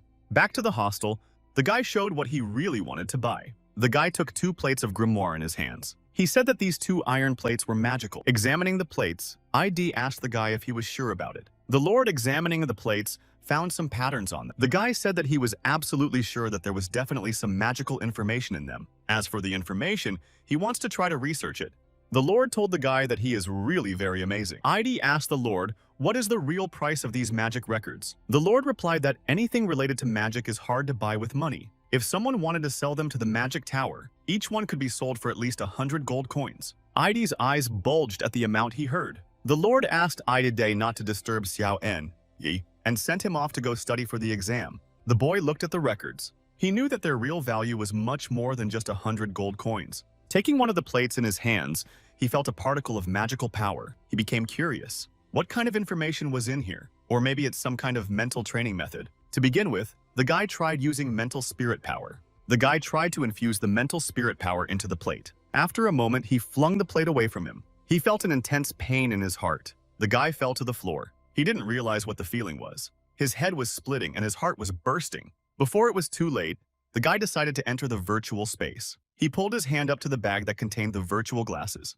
Alice was waiting for the guy in the virtual space. She was ready to help him. After meeting the guy in space, Alice put him on the bunk. After analyzing, she found that the guy's body was heating up. His breathing was very rapid and his heart was bursting. This time, the guy was too fast. Healing the guy, Alice explained to him that before using mental spirit power, he should have let her scan those magic plates. The half-dead guy told Alice that when he used his mental spirit power to touch the magic plate, he felt as if he was being sucked into the plate. All his mental power was sucked into the plate. Alice said that the guy overestimated himself, and what happened to him was the effect of a lack of mental fortitude. Any mistake, and he could have died. The guy thought about Alice's words. Alice decided to explain to the guy in a simple way that mental fortitude is the magical power of this world. You could even say that it is his soul. If all of his mental spirit power is sucked out, it's like having his soul sucked out. He would just become a zombie without the ability to think. The boy pushed the plate away from him. He thanked Alice for reacting quickly, which made it all go away. The guy asked Alice how he could study the 2 iron plates then. Alice scanned the plates and told the guy that it looked like something high level was written on them. With his current mental fortitude, he wouldn't be able to understand the content. If he continued to evolve as well, it would take him about another year or so to learn them. After finding out how long it would take, the guy huffed. Alice asked the guy not to worry, as the time would pass quickly. Xiao Yan recalled that when he was attacked by the assassin, Alice had told him that she sensed killing intent. Alice replied that it was a data storage ability. The guy inquired, "Wasn't her information storage data destroyed?" Alice replied that the basic information was destroyed, but the special information remained. The guy asked her what the special information was. Alice asked him not to question her, because he wouldn't understand anyway. The guy got even more curious. Alice said he didn't need it, and then she asked why he was suddenly asking about it. The guy replied that he wanted to learn how to sense killing intent. He asked Alice if she could help him with that. Alice remained silent in response. The guy asked her why she didn't say anything back. Alice, in response, asked why he wanted to learn how to sense killing intent. The guy lowered his gaze and replied that ever since he encountered that assassin, he feels defenseless. Even though Xiao En told Alice that he couldn't rely on her to warn him every time he was in danger. Therefore, for the sake of his safety, he must learn to sense killing intent. Reluctantly, Alice agreed to the guy's suggestion. Xiao En was confident to the fullest. Alice projected some kind of door, saying that he should go and experience it. She also projected a lamp that she gave to the guy. The guy went to the door. He asked Alice what was behind the door. Alice asked him to go in. He should find out for himself. The guy opened the door and went inside. As he entered the room, he looked around. Hearing some sound, he started screaming. The guy didn't realize where he was. Suddenly, the guy's body became paralyzed. He felt something. The guy felt a slight chill down his back. Behind him was a huge man with an axe. The man struck with the axe. The guy managed to jump back. The guy asked, "How dare the man attack him from behind?" He pointed his finger towards the man, preparing to use bullet magic. But suddenly, he realized that he couldn't use magic. The guy started running away from the man. He didn't know what to do. As he kept running, he saw a house up ahead. The guy hid in the house. He realized that it would only temporarily stop the man with the axe. It scared him. Maybe there was something in that house that he could use as a weapon. Looking around the house, he saw a statue of a man's head on a table. It looked creepy. Walking past it, he continued to look around. He saw a television broadcasting static. Suddenly, the TV screen showed a broadcast of a doll offering the guy to play some kind of game. Stepping away from the TV, he came across a closet with something rustling in it. After everything he had seen, the guy was already afraid to even imagine what was inside. Suddenly, an axe blade whistled over the guy's head. It was that man. He had finally found the guy. Xiao En fainted from fear. When he woke up, he was lying on the floor beside Alice. He didn't understand what had happened to him. Alice said that she had sent him to the training room to train his sense of killing intent. Alice worriedly asked the boy how his training had gone. Had his ability to sense killing intent gotten better? Putting his hand on his head, he replied that he didn't know. He questioned Alice. Why would he have to experience something like that to train to sense killing intent? Alice replied that it was so that he could sense another's killing intent and latent hostility. He needs to experience them in a scary and dangerous environment. That's why she put him in that room. The guy asked her if that was an effective way. Alice replied that this is the most effective way. Over 100 billion reports show the same result. When a person experiences a scene of fright, they have a strong feeling and begin to realize when danger is approaching. The guy asked her, "Is he sure he won't get hurt because of this?" Alice replied that this method poses no danger. In her database, all federal military personnel, before they go into the military, they have to experience something like this, and there are no reports of death in any of them. The guy asked Alice, what other federal level, and how many were there? Alice explained to him that the federal servicemen were from the Milky Way galaxy, but the general data has been destroyed and she doesn't know anything else. The guy, hoping to get some interesting information, got frustrated. Getting to his feet, he said he was going to go practice some more. Alice worriedly asked where he was in a hurry. She suggested that he rest for a while. The guy opening the door of the training room said he was perfectly fine. He needs to forge iron while it's hot. He feels that the sooner he doesn't learn to sense killing intent, the sooner he can guarantee his safety. Alice looked at the boy's determined look and didn't know what to say. After the guy entered the room, Alice recalled that there were indeed no dead people after training, but there were more than 50 who went crazy. She figured since the guy didn't ask her about it, he probably didn't want to know about it. 5 days passed. Lord Stockton received the Duke's return letter. He was very glad of it. Taking the letter in his hands, the Lord eagerly opened it. The Lord went to Xiao En's house. He knocked on his door, shouting that the magic tower had finally answered. Not waiting for the guy to answer, he decided to enter the room. Crossing the threshold of the room, he saw the guy sleeping. Walking closer to the guy, he decided to wake him up. Literally in an instant, the guy jumped off the bed. A finger with a loaded bullet was already looking towards the Lord. The Lord was frightened. He asked not to kill him. The boy apologized to the Lord. He explained to him that he thought it was someone else. The Lord, after what had happened, could barely stand on his feet. Guy never thought that with his current ability to sense killing intent, he would be able to sense if someone just approached him, even when he was sleeping. After calming down, the Lord took out a letter saying that the magic tower had responded. The Lord said that there was a mage who was willing to test the lad's magical talent. The lad was very happy about this. The lad asked the Lord when they were leaving. The Lord answered him that right away. Riding the horse, the lad asked the Lord why the magic tower was built outside the city. The Lord laughed. He explained that mages are a separate caste of people. They naturally want to find a place where they can study magic in peace. The Lord said that they would arrive at the place soon. He asked the boy to look at the horizon. There was a magic tower up ahead. The lad was surprised at the size of the magic tower. It was very large. That explained why the tower was built outside the city. The Lord told him that such a distance between the city and the magic tower was not much for mages. Even if the city was attacked by the enemy, they could simply teleport anything there as well as prevent a magical experiment from affecting the city. Upon reaching the tower, they were met by a man. He said they were just in time. The man looked at this boy. He asked the guy if he was Xiao Yan. The guy greeted the man and said that he was. Xiao En noticed that the man had a dim energy wave. The Lord bowed to the mage, saying that he would leave them. The mage did not object. The Lord mounted his horse and wished the lad success in the exam. Then he rode off. Saying goodbye to the Lord, the mage asked the boy if they could go. The lad felt embarrassed and replied in agreement. The mage asked the boy to follow him to the magic tower. His teacher was already waiting for the guy. The guy didn't expect that the inside, the tower, was even bigger than the outside. Following the man up the flight of stairs, Xiao En noticed that the man was very quiet. He decided that it would be best not to try to talk to him. After they went up to the second floor, the guy noticed many small rooms there. There were magic waves coming from those rooms. Some of the magic waves were even stronger than the man who was accompanying the guy. Continuing upward, they stopped at the 5th floor. Approaching one of the rooms, the man knocked on the door. Xiao En was looking forward to meeting a true mage.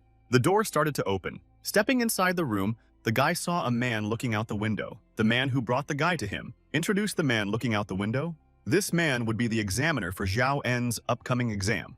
The man turned out to be the great magician Mo Lun. Xiao En, looking at the mage, noticed something. He had incredibly powerful magic power. The guy felt a strong pressure. He realized what a real magician was. The great magician Mo Lun called out to the boy. Mo Lun glared at him menacingly, but Xiao En did not lower his gaze. After examining Xiao En, Mo Lun said that although he had magic talent, but unfortunately, it was not enough. Mo Lun explained to the guy that his talent was the lowest rank among all the mage disciples. Even if he practiced hard, he wouldn't be able to become an official mage. Mo Lun suggested to the lad if he wanted, he could stay in the outer forest of the magic tower, do chores, learn some spirit power training methods, and slowly develop. When he becomes an adult, he will have the opportunity to comprehend novice magic, and it will be enough to earn a living. Xiao En sadly lowered his gaze to the floor. He couldn't believe what he had heard. Why would this mage say such things the first time they met, the guy thought. He did not like the fact that the great mage, judging by a mere glance, Sitting down at the table, the great magician asked who had written him a letter telling him about the boy's talent. The lad replied that the letter was written by Knight Stockton. This intrigued the great magician. Mo Lun replied that the knight's virtue is honesty. How could he lie to him by writing this letter? Xiao En asked the magician, how did the knight lie to him? Mo Lun replied that the knight had written to him about the guy already possessing magic. Xiao En said that what was written in the letter was pure truth. The grand magician became angry. He asked him not to be deceived because the guy's mental fortitude was very weak. How could he comprehend magic with such a tiny talent? Xiao En showed the grand mage his talent. He gathered a wisp of wind on his fingertip into a bullet.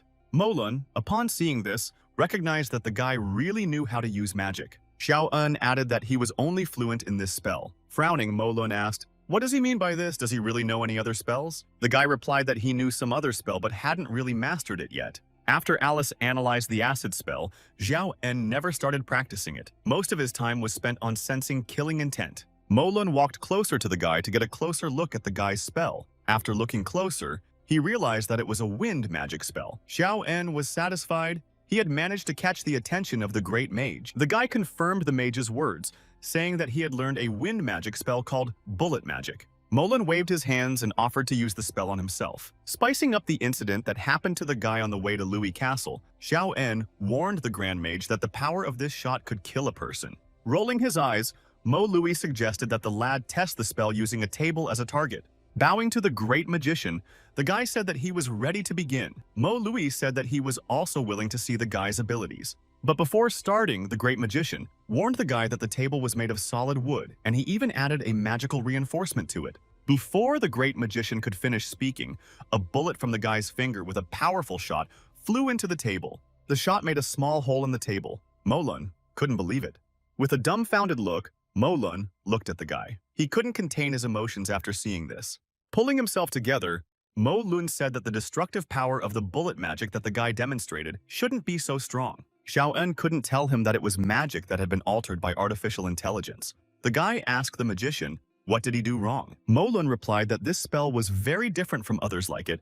It had a more powerful force. The great magician inquired, where did the guy learn it? The boy took out a grimoire. He said his teacher was an artisan, and he told him it was a magic book. The great magician asked Xiao En, did he himself learn what was written in this book? The boy replied that he did. He was self-taught. The great magician looked menacingly at the boy and said that he was lying.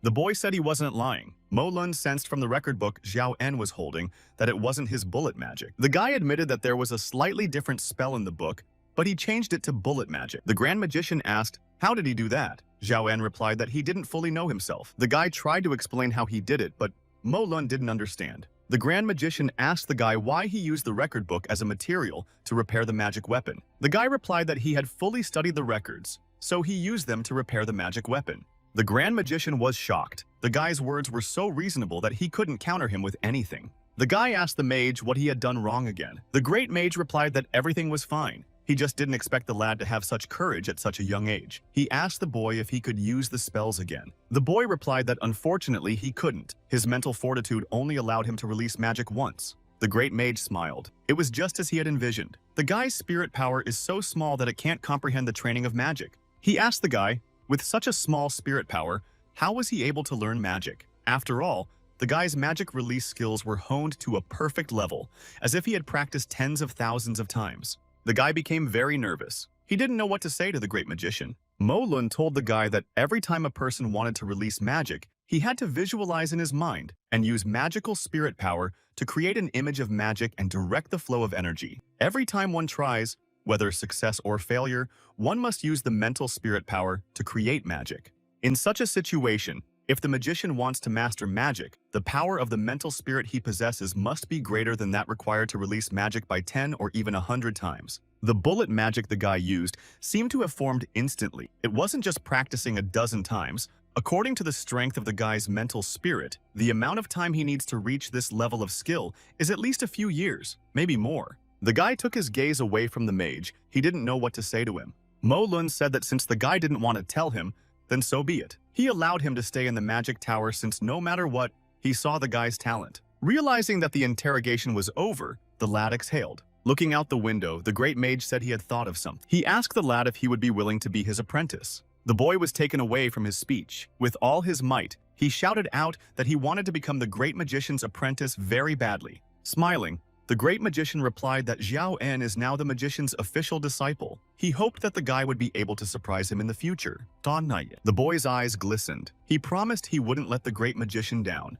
The great magician called the man who brought the boy to him. He called him Danny and asked him to escort Xiao En to the 7th floor. From now on, he was his disciple. Danny asked Xiao En to follow him. Walking up, the guy noticed that Danny had become more polite after the guy was accepted as the mage's apprentice. Reaching the room, Danny asked Xiao En if he minded staying here. The guy replied that he was okay with it. Danny told Xiao En that he would be staying in this room from today. If he needs anything, he can ring the bell. He will definitely get help, whether it's food or a shower. He can order any clothes of his liking and they will be sure to prepare everything for him. Entering the room, the guy thanked Mr. Dunny. The man said that he can just be called Mr. Dunny. He is a simple assistant who Mr. Molun allowed to stay here and study.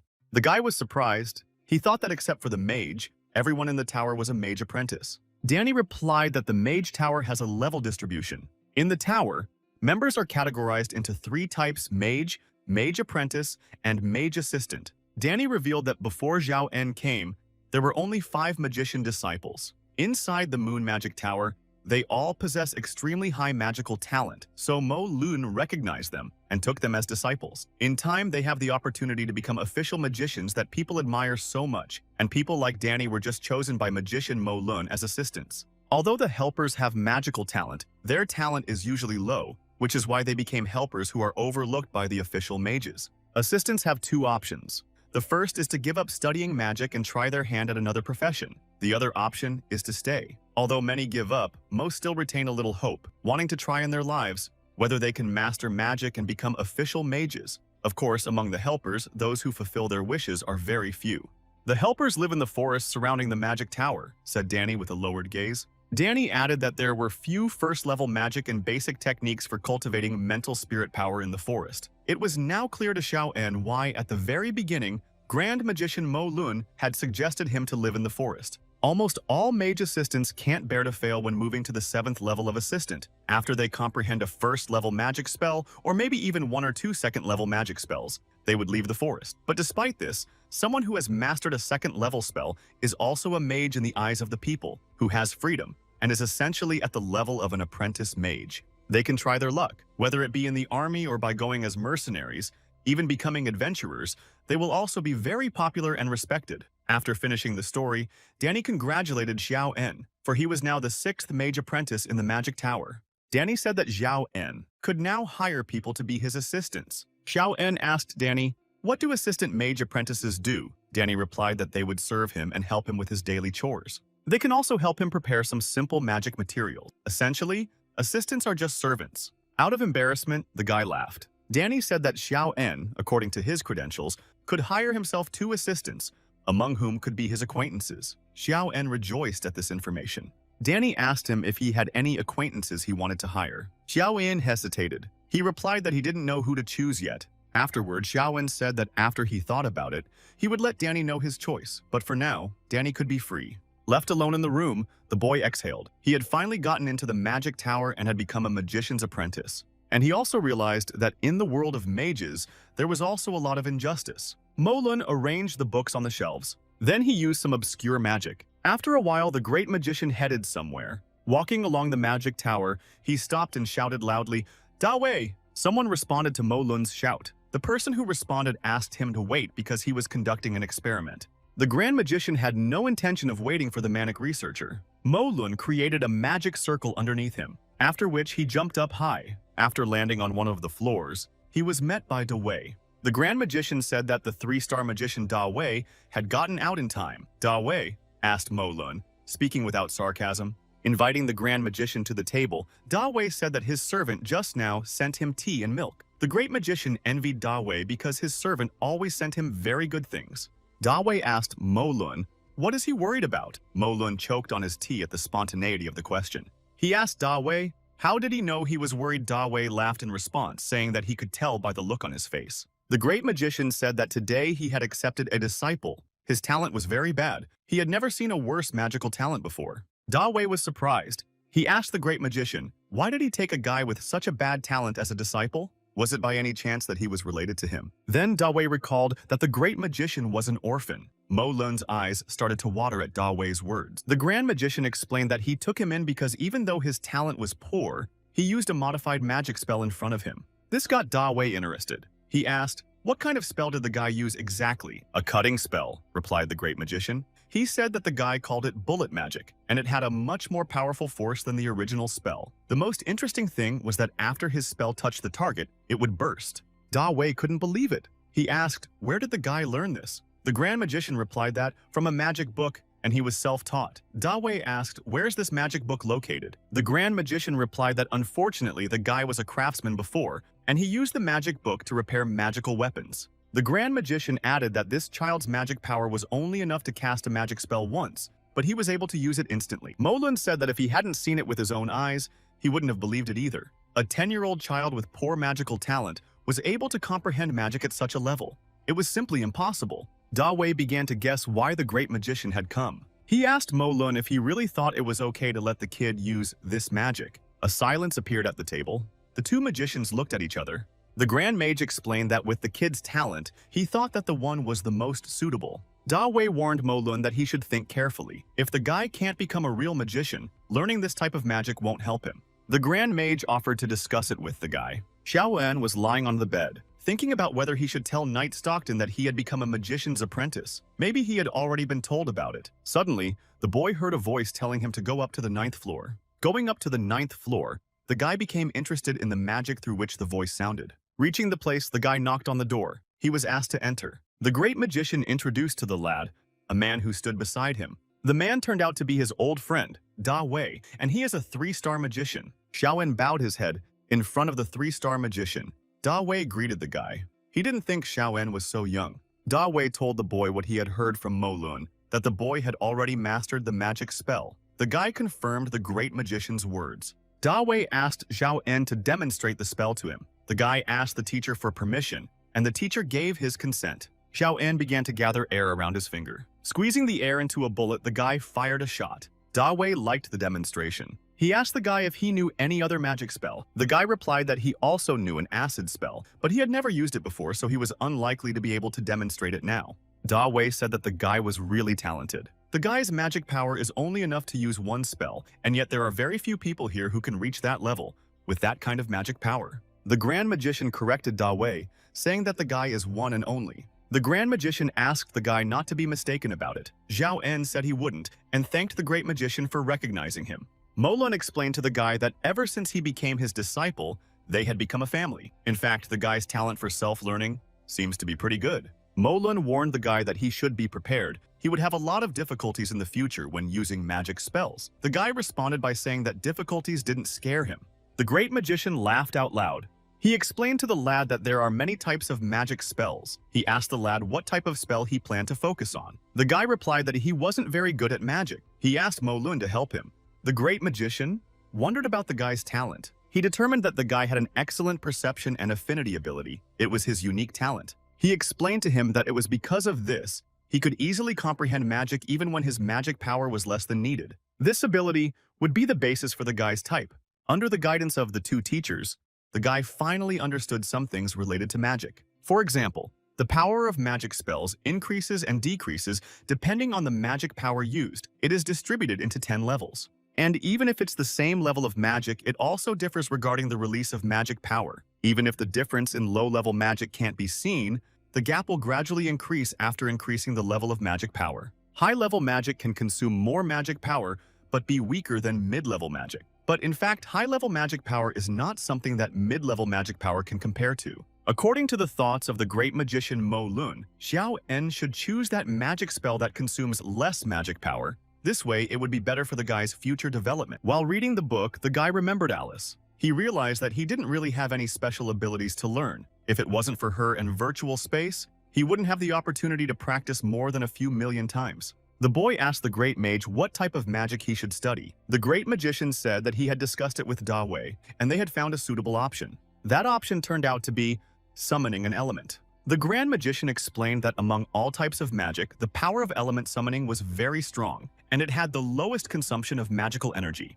The boy couldn't understand. Since element summoning consumes less magical energy and the power is super strong, why then do not all mages choose this type of magic to study? The great magician replied that this type of magic also has its own conditions. The element summoning type has powerful strength and less consumption of magical energy, but at the same time, it is the most difficult magic that the whole world recognizes. Mo Lun explained that a mage needed to have a high learning ability to be able to learn this magic. The boy asked the great magician if he had also learned the type of element summoning. Mo Lun replied that the element summoning magic he knew the very least. Da Wei complimented the great magician's words, saying that Mo Lun had been studying element summoning magic for many years. And even after he officially became a one-star magician, he doesn't dare to tell others that he can successfully use the element summoning spell. The words Da Wei said embarrassed the great mage. The guy was a little scared to learn how complicated a spell he would have to learn. The great magician laughed. He asked where all the guy's motivation had gone. Does he really want to give up without even trying? Xiao En replied that he was ready to start learning element summoning even right now. Da Wei added that the guy's talent is very unique. With him, he should learn this magic. The guy thanked Da Wei for his support. He said that he wouldn't disappoint them and would learn the element summoning magic. Mo Lun brought a stack of magic books that had the basic information and the basics of element summoning magic. He handed the books to the guy. The guy, barely holding the huge stack of books, thanked the great magician. Mo Lun guaranteed that element summoning magic was the most interesting spell because it had many transformations. He promised the guy that he would enjoy it. After telling the boy everything in detail, the great magician allowed him to go and study. He said that if he had any problems, he and Da Wei would help him at any time. Da Wei added that he shouldn't rely on them too much, as they didn't know much about this type of magic spell either. He advised the guy to use his specialty. The guy didn't understand what specialty Da Wei was talking about. The two mages, laughing loudly, said that the guy's specialty was self-learning. From that moment, Xiao En began his journey of becoming a mage. He never stopped practicing his morning exercises. Gradually, by practicing with Alice, he had completed a complete set of morning exercises for beginners. This allowed him to stop time for even longer. He now had more time and energy to practice his mental power and element summoning spell. An entire year had passed since the guy started his training in the magic tower. Xiao En was sitting in his room. As he sipped his tea, he thought about how he had unexpectedly entered the magic tower and became a magician's apprentice. The boy was asked to go to the great magician. Finishing his tea, he said he would be right with him. The guy walked to Mo Lun's room and knocked on the door. He was asked to come in. The guy entered the room. The grand magician asked to let him test his mental spirit power. Running his hand over the lad's head, the great mage determined that his mental spirit power was still quite weak, but there was a noticeable progress. It was almost double what it was when he first came to the great mage. The boy thanked the teacher for his help. Mo Lun replied that there was no need to thank him. He had only gotten better due to his talent and hard training. After checking the lad's mental fortitude strength, the Grand Mage asked him about the element summoning spell. The lad replied that he was still learning the spell. The Great Magician was once again convinced that the element summoning magic was too complicated and confusing. According to the magic book, the element summoning magic originated back in the ancient era. In that era, an alchemist who comprehended magic originally researched mechanics and other techniques. When he investigated the structure of a living being, there was no material he wanted, so he tried another way. He chose a magical element as the material. He used powerful mental spirit power to compress the magic element. In the end, the material was obtained, but because of the peculiarity of the magic element, the element must be compressed at one time, otherwise it would explode. But the most difficult thing about the magic element summoning magic was not the mental magic power, but the structure of this object that was the element. Xiao En, with the help of Alice, tried to memorize the location of the structure of the object, but it was too tedious and painful. After many attempts, he discovered that the summoning element had its own compression feature. Even two low-rank magics, when mixed and compressed, were as strong as a high-rank magic. But to completely remember the steps and actions, the details, to realize and perfectly release it, is a very troublesome and difficult thing to do. It could be said that normal people would mostly not choose to study this magic and focus on mastering it. But fortunately, Xiao En was not a normal person. He has Alice. He could keep things simple and take his time. In the virtual space, learning any kind of magic does not utilize mental spirit power. With this feature, wielding magic is nothing special to him. No difficulties at all. He had already practiced the magic he knew countless times under Alice's guidance. This allows him to fully master this type of magic. Unknowingly, during this year,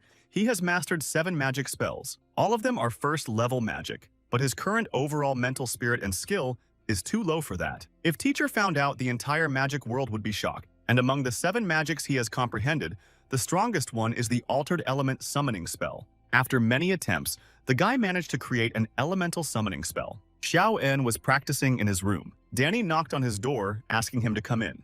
Upon entering the room, Danny apologized for disturbing him. Xiao En replied that it was fine. He asked Danny what was wrong since he had come to see him. Taking out an envelope from his pocket, Danny replied that the guy had received a letter. The boy, taking the envelope in his hands, was very happy, for it was from the Knight of Stockton.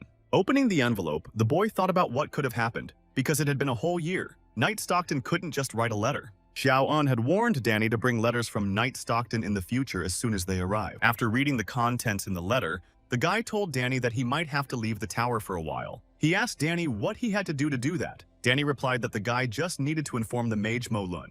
Danny gave Xiao En a plate and asked him to put it on. The guy inquired, "What is this for?" Danny replied that it was a magical identification plate, something like a token of their magic tower. The guy put the plate on his chest. As he left the magic tower, he thought about the fact that he had never left the tower in a whole year. The boy rushed the knight towards Louis's castle. Running down the road at great speed, he was spotted by 3 travelers. They didn't understand how a man could move at such speed, but after taking a closer look at him, they realized that it was a mage. Xiao En noticed something. He stopped his movement. The guy saw the gate to the castle in front of him. As he approached the gate, the people standing in line let him pass through. As he approached the checkpoint, everyone looked at the guy with rapt attention. He was embarrassed by so many stares. Upon reaching the checkpoint, the guy was greeted by the guards. Xiao En was very uncomfortable. He wasn't used to being treated like this by mages yet. Suddenly, his happy smile disappeared from his face. He remembered that he was in too much of a hurry and forgot the money to pay the city tax at the checkpoint.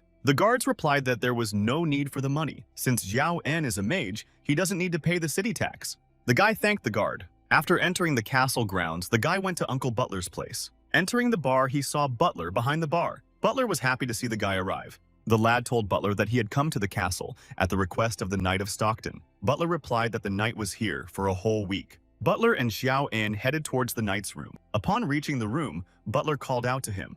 The knight, at this time, was finishing a bottle of wine. The boy walked into the room and greeted the Stockton knight. The knight couldn't believe that the guy had come to see him. Stockton cried with happiness. The knight threw himself on the guy with a big hug. He missed him very much. The lad replied that he came as soon as he read the letter. Looking at the crying knight, the guy inquired what was wrong with him. The knight asked Xiao En if he remembered the assassin from last time. The guy replied that of course he remembered. It was the first assassination attempt on him. After wiping away his tears, the knight explained to the guy that he had provoked one nobleman, Count Robin Lin. The knight said that a year ago, when they were able to resolve the matter, he thought that the earl had decided to give up the magic spell. According to Knight's assumptions, the count must have known about the apprentice mage from his estate. That's why he didn't dare to act. But last month, the count started causing trouble again. Xiao En asked the knight, what kind of problems was the count causing? The knight told the guy that Count Robin Lin had hired someone and started threatening him to give up the magic spell. Xiao En asked, who did the count hire? The knight sighed heavily. The guy was starting to guess who he was talking about. Stockton looked hopelessly at the guy. He said that the count hired a magician's assistant. Xiao En became wary. The guy suggested that the count hired a magician's assistant through connections. He asked the knight how strong was this magician's assistant. The knight replied that this person had been an assistant to Craigton, a 2-star magician, for 20 years. Although his talent was so-so and he had no hope of advancement, Mage Craigton let him finish his training as an assistant. Guy said thoughtfully that although he was an assistant mage, he had studied magic for 20 years. Guy asked the knight, what does this Robin Lin plan to do then? Doesn't he want to use magic to kill Stockton? The Stockton knight replied that the count wouldn't dare to do something so presumptuous, so he came up with a cunning plan. The count wants to force the magician's assistant he brought in to have a magical duel against the guy. He wants to use the magic duel to decide who owns the magic spell. Butler gets into a conversation between the knight and the guy. He said the earl is out of line. To find a 20-year-old magician's assistant to bully a year-old magician's apprentice, that was only fit for a freak. The knight's head was pounding with all this trouble. He already wanted to pass the magic spell, because keeping him close to him, he can't protect him. Butler explained to the knight that the mage Tirini is like a god for their country. He should think hard. If he pissed off the great mage Tirini, he would be in much more serious trouble. Stockton cried out that he has no other choice. He couldn't rely only on Xiao En forever. The knight finally decided that he would give the magic spell to the count. But Xiao En objected. He said that he would participate in the magic duel and protect the Stockton knight. The knight and butler couldn't believe it. The boy asked to go and tell the count that he was agreeing to the magical range. The next day, they went to the count's house. They were met by the guards who guard the count's house. The guards said that Count Robin Lin was already waiting for them inside the house. Upon entering the house, the count met them, along with the magician's assistant. The knight and the boy bowed down. Xiao En had a completely different idea of the count robbing everything by force.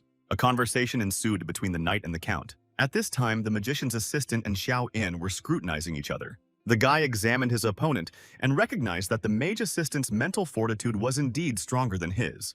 The count introduced the assistant magician. His name was Dai Lin. Di Lin greeted the guy saying that he had completed the magic tower Creighton. Xiao En also introduced himself saying that he had just entered Mage Mo Lun's magic tower and had become his disciple. What the guy said shocked Dai Ling. The count asked him what was the matter. Dai Ling replied that Xiao En had a higher status than him. The guy replied that it didn't make any difference. Afterward, the four of them went to the training arena. Di Ling approached Xiao En, saying that he had a proposal. Xiao En was interested. After arriving at the training ground, the count suggested that the mages should have a peaceful magic duel. Di Ling and Xiao En agreed to the count's proposal. The count announced the start of the duel. Now, there was nowhere to go. Di Lin suggested Xiao En to start first. The guy accepted his offer. He thought that Dai Lin wanted to know his true strength. Xiao En inhaled the air with all his lungs. Although he possessed 7 magics of the same level, but with his current magic power, he could only use 3 spells. The first spell he decided to use was the one he wielded best. It was bullet magic.